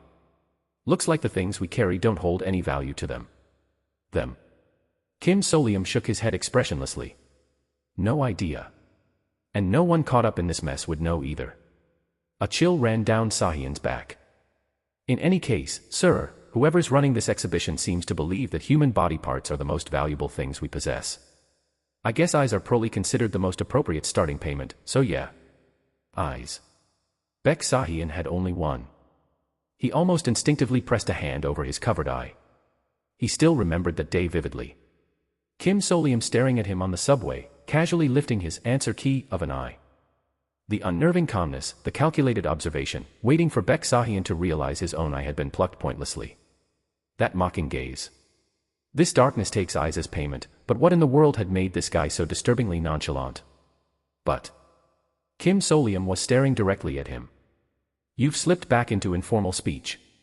1. A chill ran down Beksahian's spine. He forced himself to speak calmly as he now dropped to casual speech for good. Fine. Should we just keep it casual then? We're from the same batch after all, and we need to escape together. Don't wanna, Kim Solium answered back. For a moment, irritation flared, but Beksahian forced a smile. Don't say that. You hit me in the vent earlier, doesn't that mean you wanted to save me as a colleague? Nah. I just figured I could use you as bait if needed. Beksahian gave up on manipulation and shifted to persuasion. Kim Solium seemed to have a good understanding of this horrifying exhibition ghost story. If we stick together, exploration will be easier. Especially in a dark place like this. Not really. But for the sake of dopamine, sure, let's stick together. Having more people means more unpredictability. This demented fucker. Beksahian was certain now. He had never encountered someone so blatantly deranged, even in his tumultuous life. Still. Do you have to be this crazy to survive in this godforsaken company? Feeling a strange sense of defeat, he clenched his teeth under his black goat mask. Let's move. Kim Solium ignored Beksahian's frozen expression and started walking. Then, out of nowhere, he said. Thanks. That's a relief. What? What was he thankful for? Before Beksahian could question further, Kim Solium raised a hand to his mouth. Quiet. I'm talking to Braun. Beksahian barely managed to force word out. Braun. Yeah. Kim Solium reached into his suit pocket and pulled something out, a cute, plush rabbit keychain. Braun's saying hi to you right now. Beksahian suddenly wanted to run far, far away. Of course, he couldn't have guessed that Braun was actually saying, oh. Greetings to you, Mr. Scapegoat, soon-to-be victim of the next room. Nor did he realize that Kim Solium was thinking this. Phew. Having another person around makes this a bit less terrifying. The thought of wandering this place alone with Braun made him feel as scared as during the Changli incident. This was a good choice after all. Are you planning to search for another place like that vent earlier? Nope. Kim Solium gave Beksahian an incredulous look, as if staring at a truly ridiculous person. I'm looking for the exit. Why would I search for a vent? I mean, if you like vents so much, just stay in one. If you get caught though, just pay the fee. Kim Solium knew exactly what kind of person Beksahian was. This guy, he's the kind of person you can't just let loose. He was someone who'd exploit any opening, just like how he had ruthlessly attacked someone during their first meeting without even batting an eyelid. Never forget that Beksahian's nickname in the Dark Exploration records was Viper, aka Venomous Snake. Never let your guard down. I'll act crazy too. Thus began the uncomfortable and uneasy darkness exploration of two certified lunatics. Chapter 42.1. Step. I was quietly walking through an exhibition that plucked out human eyes. And next to me was someone who perfectly fit the human trash archetype in a horror story. I really wish Beksahian would just keep quiet and act like a human totem. On the way here, I'd seen horrifying shadows crawling on the floor a few times from a distance. Each time, I couldn't be more thankful to have someone with me. As long as I don't let my guard down. That's the key. Braun spoke to me in a tone that suggested he was amused. Mr. Roe dear, this fellow talks in such an interesting way. It's almost like he's someone else entirely. Do you hate it? Not at all. It's utterly fascinating. It's as though he's created a more exaggerated persona for the sake of a show. That's a fair point. So, is leaving this magnificent exhibition your ultimate goal? Freewebble.com. That's correct. And I've already made my escape plan. I'd confirmed that this exploration was recorded as the 17th entry in the Dark Exploration records, so I based my escape strategy on that case. I'd even decided which of my items to use. Oh. But is it necessary to use the word escape? Wouldn't it be easier to just grab any staff member and ask them to guide you to the exit? They'd surely oblige politely. That's where the problem begins. The staff in this exhibition are machines. The kind with spider-like legs that swing ominously. And each machine only knows information about its designated area. Each area of this exhibition is equipped with an usher for the convenience of visitors. While some past visitors referred to these ushers as monsters, they are, in fact, vintage mithril automated kiosk steam dolls, a model from Imperial Year 62627. Though their memory units are somewhat limited to information about their specific areas, they are historical and meaningful artistic artifacts. For the sake of a constructive viewing experience in our exhibition, we kindly request refraining from using derogatory terms. What this means is that if you want to ask about the exit, you must go to the area where the exit is located and talk to the staff there. And by the time you get there, if too much time has passed, you'll be charged the fee and turned into a grotesque human slug. Even identifying which area contains the exit is a monumental challenge to begin with. But there's a hint. I stopped walking. I had found what I was looking for. An elevator. Standing in front of me and Bek-Sahian was an antique-style elevator, glowing faintly with brass tones.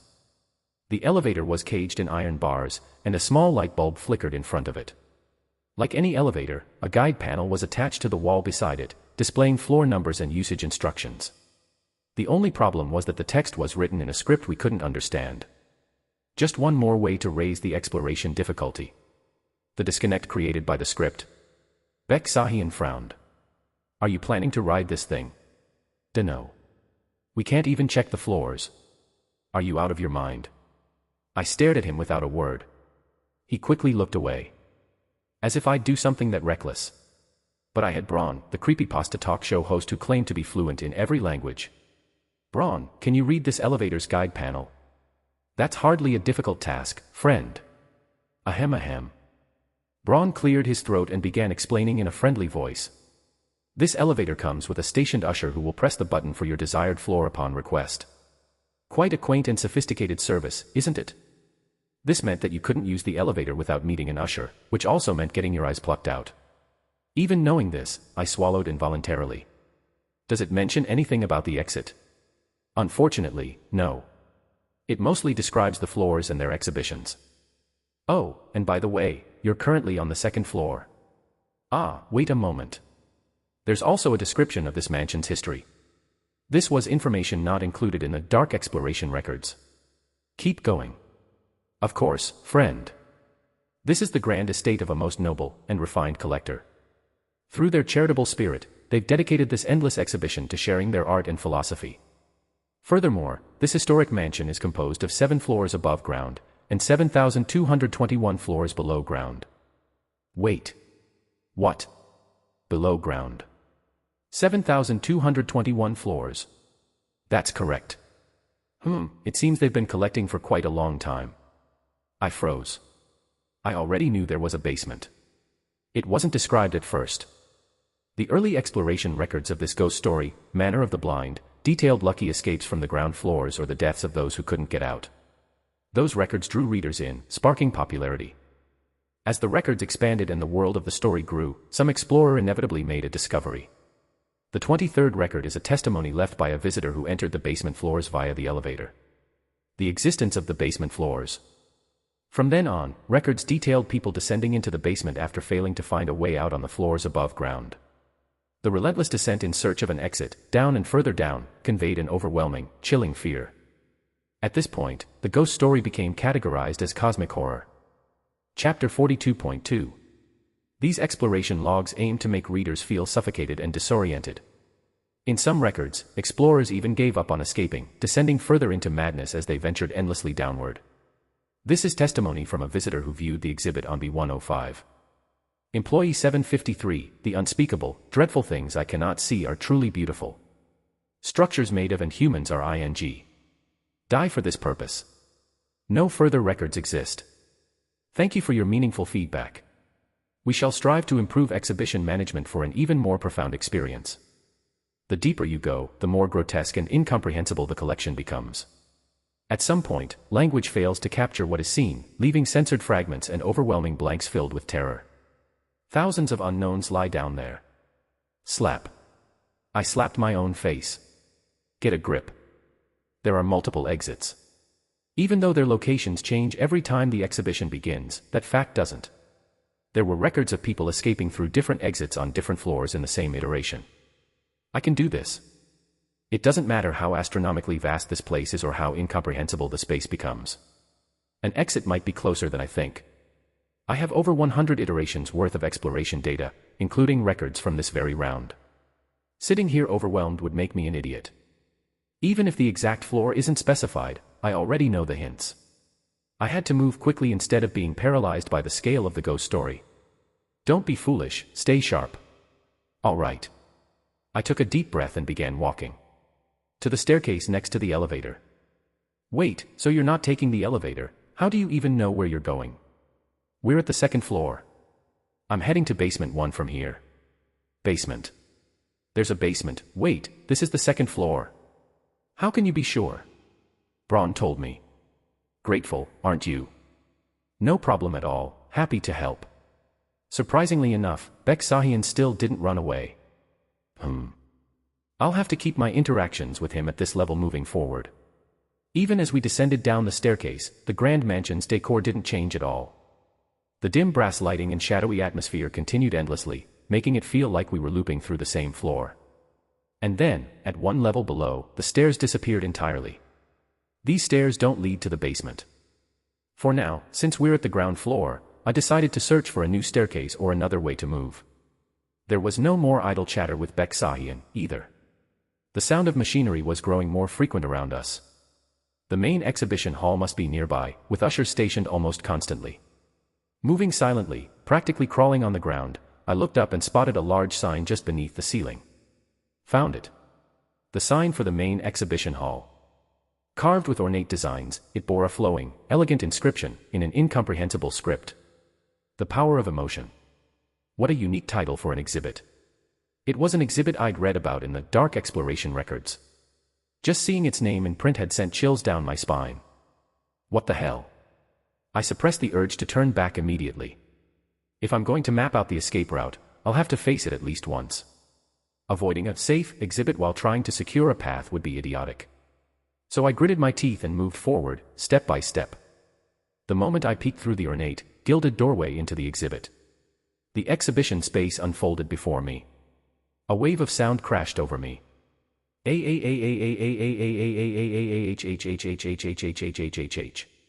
Countless mouths shouting. More precisely, rows of teeth and tongues. An entire massive wall filled with ornate Baroque-style frames, each containing a human mouth, all arranged in horrifying beauty. It seemed like artificial voice boxes had been attached to the mouths, each reciting poetry in different voices and languages. The hundreds or even thousands of frames harmonized to create a bizarrely strange medley of sounds and notes. And beneath them, on the floor, human slugs were writhing. Hewurg. People who could no longer speak human words, with extinguished buttons fixed into their eye sockets, were writhing in agony. They were those who had been repeatedly charged to the point where they'd nearly lost all semblance of humanity. The contrast between their grotesque forms and the neatly framed mouths displayed in a beautiful arrangement made the scene horrifying, more and more. I felt like vomiting. The dizzying dread made me look at the floor. Stay calm. I need to calm myself. They're not company employees. These were probably people who'd been trapped here for days. Those poor. No, I couldn't let myself focus on them now. I had to push it out of my mind as much as possible. Screech. In the distance, the shadow of an usher machine began approaching. Beksahian and I held our breath and crawled into a nearby vent. The usher machine's shadow moved among the human slugs, as if searching for unmoving bodies to pick up and carry away. The sound of dragging bodies mingled with the mechanical noise. After a suffocating few minutes. Hey. They took the corpses. Do you think even the corpses have value? As payment for the fee. What the hell is wrong with this punk? If they had value as payment, they wouldn't have just left them there alive until they died without collecting. Makes sense. Even in this situation, I had to listen to this kind of nonsense. My exhaustion was reaching its peak. And I had to lie, too. If I were honest, of course they have value. Obviously. Since they treat us as visitors, they only seem to charge for things that don't affect our survival, like eyes, noses, or mouths. But wouldn't they also find brains and spinal cords valuable? I think there were floors displaying such items, too. But I couldn't tell this guy that. He'd probably suggest we carry around the corpses and offer them as payment if things got bad. Chapter 42.3. While I remained silent, the usher machines disappeared, leaving the first floor's main exhibition hall empty. From various shadowy corners, people hiding under tables quickly emerged, whispered to one another, and scattered in different directions. All of them wore masks. Employees. Their masks and suits confirmed it. They were from our company's field exploration team, cautiously dodging the machines by sticking to areas outside their paths. Hey. What now? If you spot any rookies among them, let's bring them along. It's better to have 1 or 2 more people with us. Why? Beksahian looked at me as if I were asking something obvious.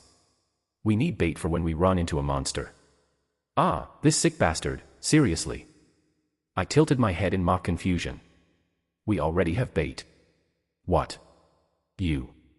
Beksahian's face froze momentarily before relaxing again. Whatever. I'll bring someone else along to use as bait, too. Great. Just make sure to tell them you'll use them as bait. I told you, didn't I? I'm at least polite enough for that. Beksahian fell silent again, his expression one of exasperation. I was equally exasperated. This exhausting little shit. I miss you, Chief Lizard. I miss the straightforwardness of a taciturn colleague. But then, as I caught sight of a familiar figure darting out from behind a sofa at the edge of the exhibition hall, I froze in surprise. It was someone I recognized. What are you? After a moment of hesitation, I climbed out of the vent. When I waved, the person also froze in shock before quickly lowering her voice. Soul, I mean, Mr. Roe dear. Is it okay if I call you that? Yes, Ms. Goral. It was Go Young-gun. The new hire who had fully supported my words during the subway incident was standing there. Didn't she say he'd dropped out of medical school? Did you get sent in too, Mr. Roe dear? Anyway, I'm glad to see you're safe. Thank you. In any case, Go Young-gun, who was now wearing the mask assigned to her, seemed much calmer than when I'd last met her. Though there was some redness in her eyes. Has she already adapted to this? The fact that I could have a rational conversation in this insane situation was almost moving. Go Young-gun glanced around warily and spoke in a whisper, lowering her voice as much as possible. There's a blocked window nearby, and I was thinking of trying to open it. Have you seen anything that could work as a lever on your way here? I don't think we're supposed to use the exhibits. You can't. Sorry. What do you mean? You're thinking of escaping through the window, aren't you? Would that be a problem? Yes, it would.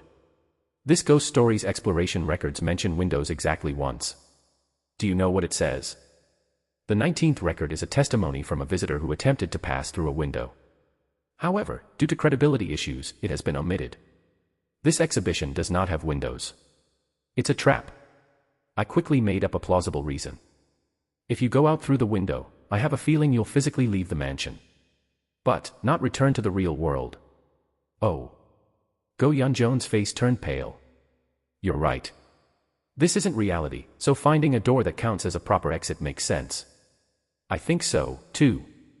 But we don't even know what floor we're on. I checked. We're on the first floor. How did you? Wait, hold on. The first floor. A glimmer of hope lit up in Go Young-gun's eyes. Then there's a good chance there's a door nearby. Exhibition entrances are usually on the first floor, so if we search thoroughly. I forced my reluctant mouth to speak. The reason doors are usually on the first floor is because we live on the ground level. That's. Do you think the original visitors to this ghost story did the same? Go Young-gun closed her mouth. She understood immediately. How can you be sure a monster would place a door on the first floor? Soon, the same despair that had clouded my face earlier spread across hers. Then. What do we do? Was asking the monster machine earlier the right answer? But. I can't encounter another machine. I don't have any chances left. You don't have any chances left. Go Young-gun hesitated before brushing her hair back slightly. Beneath her hair, where there should have been an ear, there was only a stitched scar. They took my ear. They kept saying, ear instead of eye, while gesturing, and I guess they accepted it. It didn't even hurt. It was so strange. Go Young-gun shivered slightly. And they seem to have put something weird in its place, but I can still hear. I don't know how it works, maybe some kind of artificial cochlea or eardrum. Ah, damn it. It'll be fine, right? I mean, the employee store sells those organ regeneration potions and all. You'll be fine. I spoke firmly. You'll be fine. Let's focus on getting out. Okay. Go-Yeon Jones' breathing calmed again. For someone who'd just lost an ear, her mental strength was superhuman. I couldn't help but admire her. But someone else apparently didn't feel the same way. Shall we get moving? Let's not waste too much time. Baek Sahyun SSI. The moment Baek Sahyun, wearing his goat mask, emerged from the vent, Go-Yeon Jones' eyes lit up with alarm. Wait. Are you traveling with him?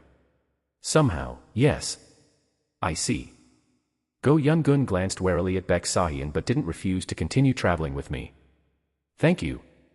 It had been so long since I'd had a normal companion. After dealing with psychopaths and people possessed by ghosts, I felt tears well up at the relief. Still, Go-Yeon Gun muttered quietly. That guy, he even managed to pick a mask that suits him. You know goats are a symbol of the devil in Western cultures, right? Wow. Did you know lambs are a symbol of sacrifice? Lambs are more associated with helping humanity than with devils, though. Baek Sahyun smirked dismissively at Go-Yeon Gun, who ignored him in turn. Is this an intermission skit? They're like a comedy duo. Yeah. Except it's not a skit, they're actually dissing each other, and that's the problem. This party composition feels doomed. But our destination was steadily drawing closer. I found it. At the end of the hallway, a staircase leading to the basement had appeared. Chapter 43.1. There's even a basement floor here. In front of the staircase leading to the basement, half fear and half anticipation were written on Go-Yeon Jones' face. Baek Sahyun scoffed. Yeah, I know how you feel. And the person standing next to us?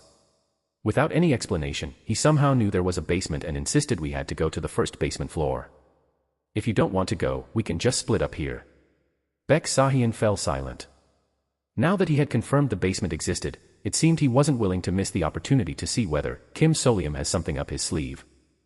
I briefly explained to Go-Yeon Gun that I had used some special equipment to decipher the guide notice posted near the elevator and had identified a potentially useful space. And so, we finally started down the basement stairs. The further we descended, the clearer it became. The style has changed. The mansion, previously shimmering with a brass hue, now took on a darker bronze-like tone. More avant-garde decorations began to appear. For some reason, it felt like we were descending much deeper than the distance from the second floor to the first. Eventually, stately, old-fashioned double doors appeared beside the staircase. B1. That's what it reads. We had arrived. I cautiously gripped one of the door's handles. After confirming that no mechanical noises could be heard from the other side, I carefully opened it. What was revealed beyond the door wasn't an exhibition hall or a corridor. Go-Yeon Jones' eyes grew wide. This is a lounge for visitors, I assume. It was a type of resting area. The large hall was designed for comfort. Luxurious armchairs and vintage tables were arranged throughout, and a bronze-hued fireplace burned warmly in one corner. Is this what you read about in the elevator? Yes. Ah, places like this are usually near a lobby. Maybe there's an exit nearby, uinvel.com. I don't know. But. The manual mentioned certain actions that were prohibited in the exhibition hall. I thought a resting area might have fewer restrictions. That's right. The hope was that some actions forbidden in the exhibition hall might be allowed here. Things you couldn't do. Oh, like eating. Yes. 2. Eating or drinking in the exhibition hall is prohibited. But it's not like we need to eat anything right now. That's true. Not exactly. What I'm trying to do is something that's considered part of eating and is therefore prohibited. What do you mean? I pulled out an item I had prepared from my bag. Easy and fast candle-making kit. Open flames are prohibited, too. Now, it was time to create an escape tool. Go-Yeon Gun gulped nervously. Right in front of her, an unbelievably capable colleague was doing something utterly ridiculous. Like this. Kim Solium pulled a strange box from his satchel and quickly skimmed through the enclosed instructions. But the box didn't look ordinary at all. Why on earth would someone bring a candle-making kit? I've never seen a brand like that before. The logo, Cheerful Research Institute, gleamed tackily alongside a bright smiley face, but the instructions Kim Solium held were scrawled in messy handwriting with dark red ink. It felt eerily strange. Something you might encounter in a ghost story. At that moment, Beksahian muttered. An item. An item. Instinctively, I turned to Kim Solium, who answered quite kindly. Yes. A tool imbued with supernatural abilities. Then, isn't that considered darkness? It might depend on the classification method, but it seems that objects with stable irregularities, portability, and no defined domain are referred to as items. How does Solium SSI know all of this? Aren't we both new hires? Why is there such a difference in knowledge? And where on earth did he get that? For Go Yun-gun, who had prided herself as being among the top 3 most capable among the new recruits, the situation was bewildering. And to top it off, he looks incredibly skilled at handling it. Noticing her gaze, Kim Solium glanced back and, as if to justify himself, said, "This is my first time making one too. It's the truth." While he had read the instructions several times and pondered how to use it, this was Kim Solium's first time actually crafting something. However, from the perspective of a colleague who didn't know he had already conducted 3 similar rituals, it was simply overwhelming. No, someone like him, shouldn't he be starting his own business instead of just finding a job? Why is he tangled up in a horror show of a company like this? But soon, cold reality brought her thoughts back into focus. It must be because of the wish ticket. A wish that couldn't be given up. Go Yun-gun nearly sank into mutual pity for their respective circumstances but quickly steadied herself. For now, she just needed to focus all her energy on escaping. Even the rage at her R-squad leader, who had ditched her the moment a monstrous machine appeared, would be turned into fuel. She only wished she could take back her earlier thoughts that this team, at least, wouldn't have the usual workplace hierarchy issues or the stress of human relationships. Die, squad leader. Still, thinking that her R-squad superiors might actually end up being brutally killed, with their eyes, noses, and mouths torn apart, felt oddly unsettling. It's ready. Go Yun-gun, who had been lost in thought, snapped her attention back at Kim Solium's voice. Before she knew it, he had laid out a black piece of paper on the floor and drawn a small design on it with the provided crayon. It was, a candle. Yes. It looked like a candle, or rather, a flat drawing that outlined a candle's shape. But Kim Solium paid no mind and pointed with one hand to the cards placed near the drawing. You can see the cards, right? Why yes. Pick one of them. It determines the item's attribute. Chapter 43.2. Would she be tricked or caught up in something by doing this? Go Yun-gun hesitated for a moment but then reached out. So far, there hadn't been anything suspicious or unpleasant about Kim Solium's actions, and objectively speaking, he had always treated her with goodwill. Let's try it. Her brain, which she trusted as a reliable data processor, urged her forward. She flipped over one of the scattered cards on the floor without much hesitation. The card's face depicted a vibrant blue figure raising one hand. At the top of the image, a white star sparkled like a jewel. Honor. A faint smile appeared on Kim Solium's face. You picked well. Did she? I don't think I particularly need honor right now. Anyway, if he said it was good, that was a relief. Kim Solium then turned his head and, in a voice that sounded less than enthusiastic, called out to Beksahian. Pick a card. Beksahian seemed to be calculating the situation in his head, narrowing his eyes as he reached out his hand. The card he flipped over showed a grinning mouth and a red iron cage. Interference. Suits you. What? Kim Solium ignored him and continued with the process. I will now flip over the remaining cards. Yes. Whatever it was, let's just do it. Go Yun-gun watched as Kim Solium swiftly flipped over the cards with his precise movements. There were 10 cards left. Confusion, healing, meditation, wound, deceit, dream, rage, protection, strike, and gaze. The 10 remaining cards were revealed and laid out on the floor. What in the world is this? After having them draw cards as if it were some kind of tarot reading, why reveal all of them at the end? Seeing Kim Solium's next action, she understood. The last card could be chosen directly. Deceit. Kim Solium picked out a card with a golden gear drawn next to a black heart. He then burned all 3 cards they had chosen using a lighter. Flames burst into vivid colors as the cards turned into shimmering ashes. Gathering the ashes from the cards, he carefully spread them over the crayon-drawn candle outline he had created earlier and folded the paper. It'll need about 30 minutes to set now. Kim Solium lifted the folded paper off the floor, tucked it neatly into the front pocket of his suit, and gave a faint smile. "This thing you just made. This candle will help us get out of here. If it doesn't work, I was planning to try again a few more times, but the keywords turned out well on the first attempt." Screech. All three of them turned their heads at once. In the distance, under the bronze light, a massive shadow emerged. 8 straight legs resembling those of a spider. And then... screech. The glowing eyes of a machine, leaking light like that of a gas lamp. "Run!" The three of them immediately bolted in the opposite direction at full speed. I knew.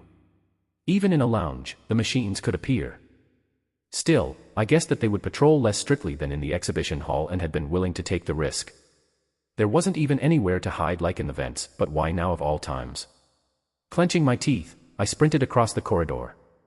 Once we're detected, even hiding in another vent wouldn't help, the machine would simply follow. It was equipped with that level of tracking capability. Should we keep going straight? For now. Straight ahead led to the main exhibition hall. Once there, they could only hope to draw the machine's attention away with a higher priority problem, freebubble.com.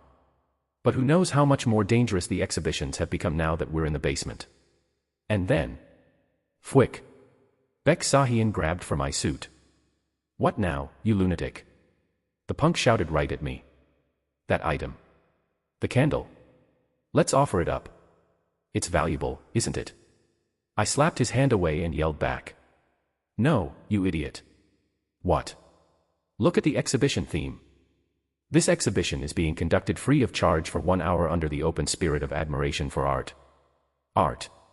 Specifically, living beings, civilization, and history." I shouted at the top of my lungs. "What does this item have to do with that? Why would they accept it as payment? If items had any real value, wouldn't the employees of our company have already offered their own equipment before getting their eyes gouged out? Besides, the candle wasn't even finished yet."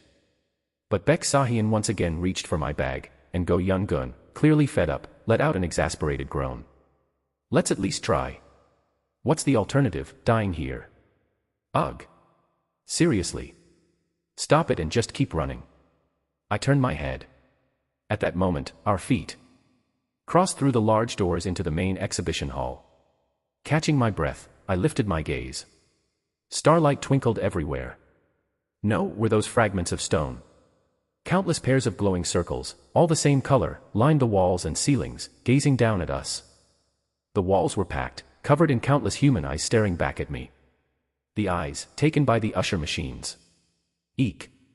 I stopped in my tracks and lowered my head. Beside me, I could hear Bek-Sahian striking his remaining eye in frustration. My chaotic thoughts slowly settled. Ah. They've arranged them like stars in the universe. It's called Glistening Gaze. A rather cliché yet popular name. They must have been mindful of the contributors to the materials for this piece. 3 walls of the vast black exhibition hall were completely covered in eyeballs, with not a single gap visible. The only entrance or exit was the door we had just come through. And through that very door, the usher machine was steadily advancing, without pause. We were trapped. Mr. Roe dear, your choices intrigue me. You're at a dead end now. A place to run. Seems like there's none. Fascinating. But my friend, you can escape anytime, anywhere. Because you have me, Braun. That much. I already knew. If I were alone, I could escape safely anytime. Braun would gladly use his ability, which he called Lights Out, to erase my presence entirely. Then, while the others drew its attention, getting their eyes and ears gouged out, I could carefully slip away. In that case, wouldn't it be fitting for Mr. Bek-Sahian to pay the price? After all, he doesn't have much of a life left anyway. True. We successfully created the candle, which required a recommended group of 3, so Bek-Sahian was no longer necessary. I mean, I only kept him along to avoid a mental breakdown after all. Honestly, would it even matter if he died? In fact, his death might even be a net positive for society. In the chaos, perhaps Go Young-gun might also manage to escape. Wait. Hold on. Chapter 43.3. Let's split up. That way, if even one of us escapes. Ms. Gorel. Yes. You're safe. Didn't you recently pay the fee? There should still be time left until the next cycle. Ah. Since Go Yun-gun had recently had her ear taken, she likely still had time left in her usage cycle. Hope flickered in Go Yun-joon's eyes. Then I'll go and try to distract. Screech. It had entered. The usher machine. DRRRRRK. Under the bronze candlelight, I saw the machine clearly for the first time. It was mercilessly sharp and intricate. Its form resembled a spider, with metal parts added as though the steel had been grafted onto flesh. Its head and thorax were oddly connected, with an abdomen and lower body beneath. Yet its vaguely humanoid, bipedal shape evoked a sense of uncanny dread, as if it was toying with the boundaries of intelligence and form. Its jagged, needle-like legs moved erratically, with joints bending at bizarre angles. From its head, 8 gas lamps shone yellow light, piercing through the pale shadows. Go Yun-gun, who had been moving forward, froze in place. It seemed as if the trauma from losing her ear had surged back into her mind. Understandable. Screech. The machine passed right by her. I knew it. Which meant the machine was chasing me and Baek Sahyun. Screech. I deliberated for the briefest moment. If the machine's attention shifted to Baek Sahyun, I could quickly erase my presence and escape. It would be difficult while the machine focused solely on me, but with 2 targets, bronze ability might still work. Oh, shall I use it now? I made my decision. No. Instead, I shoved Baek Sahyun aside. Run. Baek Sahyun already had only one eye left. He knew that meant the machine might take more than just his remaining eye this time. Who knows what kind of reckless actions he might resort to. Even if it took his ear as a substitute, the rejection of someone who had already lost one eye would likely be far more extreme. I couldn't predict the lengths he might go to. It was better to let him run. I said run. Baek Sahyun hesitated for a moment. But as the machine moved toward me, he backed away cautiously before breaking into a full sprint toward the door and disappearing through it. At the same time, Go Yun-gun, understanding my glance, tightly shut her eyes and darted toward the door as well. Now then. Do you have any questions for the usher, Mr. Roe dear? I lifted my head. The machine stood before me, its gas lamp light illuminating the grotesque form that resembled a hybrid of a spider and a woman, as if someone had attempted to mosaic the two together. Its appearance was grotesque and sent chills through me. The usher machine, its 8 legs and needle-like arms extending outward, began to twitch one of its limbs toward me. I bowed politely. Good day. I've just arrived here. I knew it wouldn't respond. Sure enough, the machine emitted an unintelligible noise and bent one of its massive needle limbs. It says that 1 hour and 54 minutes have passed since you entered, and additional charges have been calculated. I took a deep breath. Just a moment. Before I pay the fee, may I ask a question? Of course, it says. Do you take reservations for a guest room at the front desk? If you agree with my question, please nod your head once. If you disagree, shake your head from side to side. A nod. Thank you for the guidance. Then. I stifled a sigh and asked what I had been leading up to. The critical question for escaping. These machines only remember information about their assigned zones, so they wouldn't know where the exit is. Even if I asked where the front desk was, it likely wouldn't have an answer. But, if I rephrased the question to pertain specifically to its own zone, it might respond. Like this. After completing their visit and returning home, do guests on this first basement floor proceed to a lower floor? Or did they go to an upper floor? A nod. They're ushered to an upper floor, I see. Thank you. That's it. By asking each usher machine the right questions about its own floor, I could eventually narrow down the location of the exit. Assuming I didn't lose my eyes, mouth, or limbs before then. If it's above the first basement floor, that means it's in the ground level floors. Just knowing that was a significant breakthrough. The ground level included 7 floors, so the exit must be among them. This is a good lead. But the sense of relief was short-lived, like a candle burning out. Now, the unavoidable moment had arrived. Screech. It says it will now collect the fee. Payment collection. If I think about this rationally, it's not a huge problem. They'll plug a rental item into the empty eye sockets, so I'll still have vision until we escape this darkness. Besides, I know this world well. I'm already familiar with several methods for restoring lost body parts, and I'm confident I can use them more easily than others. That's precisely why I'm standing here. It's a situation I've calculated and come to terms with. The problem is, this overwhelming revulsion. Who could accept this so calmly and indifferently? Having both eyes plucked out raw by a monster. especially in a room surrounded by the displayed eyes of others who were taken. Cold sweat dripped down my chin. Even so, I have to go through with this. I gritted my teeth. It wouldn't be completely detrimental to have my eyes removed. If I can't endure under these conditions, I might as well give up on surviving here entirely. Honestly, there would never be better conditions than now to test whether I, with my cowardly heart, could endure the horrors of this ghost story. Learning to withstand recoverable losses would help build my resilience. Yet, my clenched hands trembled. Shit. Zing. A massive needle, sharp and metallic, like the leg of a spider, moved toward my face. I held my breath. Whoosh. The needle was raised, ready to pierce my eye. Zing. I rolled my eyes to the side. In the darkness, a massive, spider-like form was approaching from the distance. Zing. Screech. Another usher machine. What's this? Aren't the machines supposed to have a programmed route? Shouldn't it be impossible for their paths to overlap? Sure enough, the machine that was about to extract my eye seemed to malfunction for a moment. Then, as if recalibrating its route, it moved away from me. It was as though it adjusted its trajectory on its own. Screech. I couldn't even exhale in relief. The new machine would just extract my eyes instead. I simply held my breath and stared at the newly arrived machine. It lifted its spider-like appendages high, stopping right in front of me. Then suddenly, Hugh. You okay, Ro? The spider-like form crumbled away, revealing a human wearing a badger mask. Supervisor. It was Supervisor Park Min-seong, his face drenched in cold sweat, grinning slightly. Phew. That was close. Chapter 44.1. A dark, bronze-hued mansion. I followed Supervisor Park Min-seong, walking silently behind him. The supervisor, who had accomplished the insane feat of disguising himself as an usher machine, fooling the system, and rescuing a poor new hire, evaluated the situation in his own way. freewebnov.com. It's not like their AI is particularly advanced. Maybe about as smart as a Roomba. So I figured I could trick it for a moment by mimicking its appearance. I wasn't entirely convinced the machine's intelligence was that rudimentary, but the timing had worked out, and he had saved me. For that, I was eternally grateful. But how did you disguise yourself?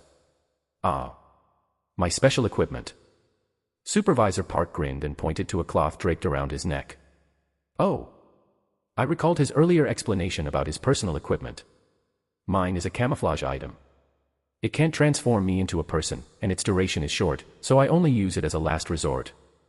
Until now, I had only heard about such things in ghost stories where they didn't work or were otherwise meaningless, but this was my first time seeing it in action. Under the right circumstances, it's actually pretty decent.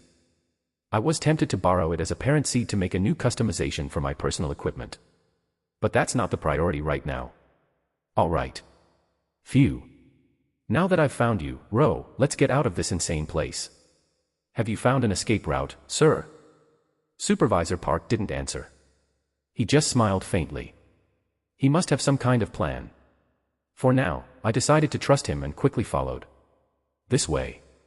We climbed the stairs from the basement back to the ground floor. Before long, the surrounding area shifted from bronze to brass, and a grand corridor bathed in a golden hue came into view. We're above ground. That was enough to feel somewhat relieved, but the first floor was chaos. AAAAAHHHHH. MMPH. Uwerg. My EAR. Screams echoed from all directions. 2 hours have passed. Even the employees who had been hiding were now being caught by the usher machines, losing another body part, just as I nearly had earlier. Supervisor Park didn't glance toward the sources of the screams. He simply kept walking. Don't look back, Ro. I clenched my fists so tightly that veins bulged on the backs of my hands. I know it's hard, but right now, we need to focus on saving our own team. If we're going to keep collecting points here, we need to learn how to let go. Suddenly, I recalled the moment during a talk show when Supervisor Park had resigned himself to surviving. I have a family member in the hospital. I hope someone could check in on her after this filming. If possible. For some reason, I felt like I understood how this cheerful supervisor had managed to endure in this place. At any rate, I didn't argue. Before long, Supervisor Park scouted the area and seemed to have arrived at his destination safely. And that destination was here. A window. The same tightly sealed opaque glass window Go Young-gun had tried so hard to open earlier. Don't tell me he plans to go through here. But instead of desperately prying it open, Supervisor Park raised a finger and knocked on the glass softly. Knock, knock. The window suddenly slid open. No, it wasn't just opening. It slid downward all the way to the floor, revealing itself to be a terrace door. This wasn't a window at all. Was that why the exploration records said? The 19th record is a testimony from a visitor who attempted to pass through a window. However, due to credibility issues, it has been omitted. This exhibition does not have windows. What I had dismissed as a typical ghost story manual phrasing turned out to be literal. There really weren't any windows. Let's go. Yes, sir. Without hesitation, we stepped through the open terrace door. Beyond it was a small hexagonal terrace with a long sofa and table. However, the view beyond the terrace was obscured by dense black fog, as if visibility was intentionally denied to us. Tap. As Supervisor Park warily closed the terrace door, someone seated on the sofa rose and tapped my shoulder. I knew you'd make it. Assistant Manager. It was Assistant Manager Eun Hage. And next to her, the slit pupils of Squad Leader Lizard met my eyes calmly. Our squad leader suggested expanding the search range since you weren't nearby, and it turns out you were just downstairs. Thank you very much. Did you purposely head to that eerie basement to find an exit? That's very like you. I glanced at Supervisor Park with newfound appreciation. Descending to the basement, with no clear information about the floors, had been an incredibly bold decision. Thank you, truly. Thanks to him, I still had both eyes intact. Still. How exactly did you open this? Someone else tried earlier but failed to open it as a window. I just used my hands. Of course you did. If the body suffers, the mind suffers even more, right? Looking closer, the terrace door handle seemed a bit wobbly. Wouldn't it be a disaster if the ushers discovered this? However, my D-Squad superiors, including Chief Lizard, seemed unfazed by the unusual situation. They simply began discussing the next steps calmly. Well then, now that our squad's back together, should we attempt an escape, Squad Leader? Yes. Do you have a viable escape plan? Yes. Could you share what it is? Chief Lizard answered succinctly. We're going to tie a rope to the terrace railings and explore the outer walls of this exhibition space. A special thanks to everyone who donated. You've helped me more than you know. I'll keep working on bringing more audiobooks. If you'd like to support further, you can become a member or donate, and you will get a link to the audiobook library. The links are in my bio and description. You can also download the audio files directly from the library. Making videos takes a bit more time because of rendering, but I'll keep pushing forward. Once again, thank you for listening to Lightverse Recap,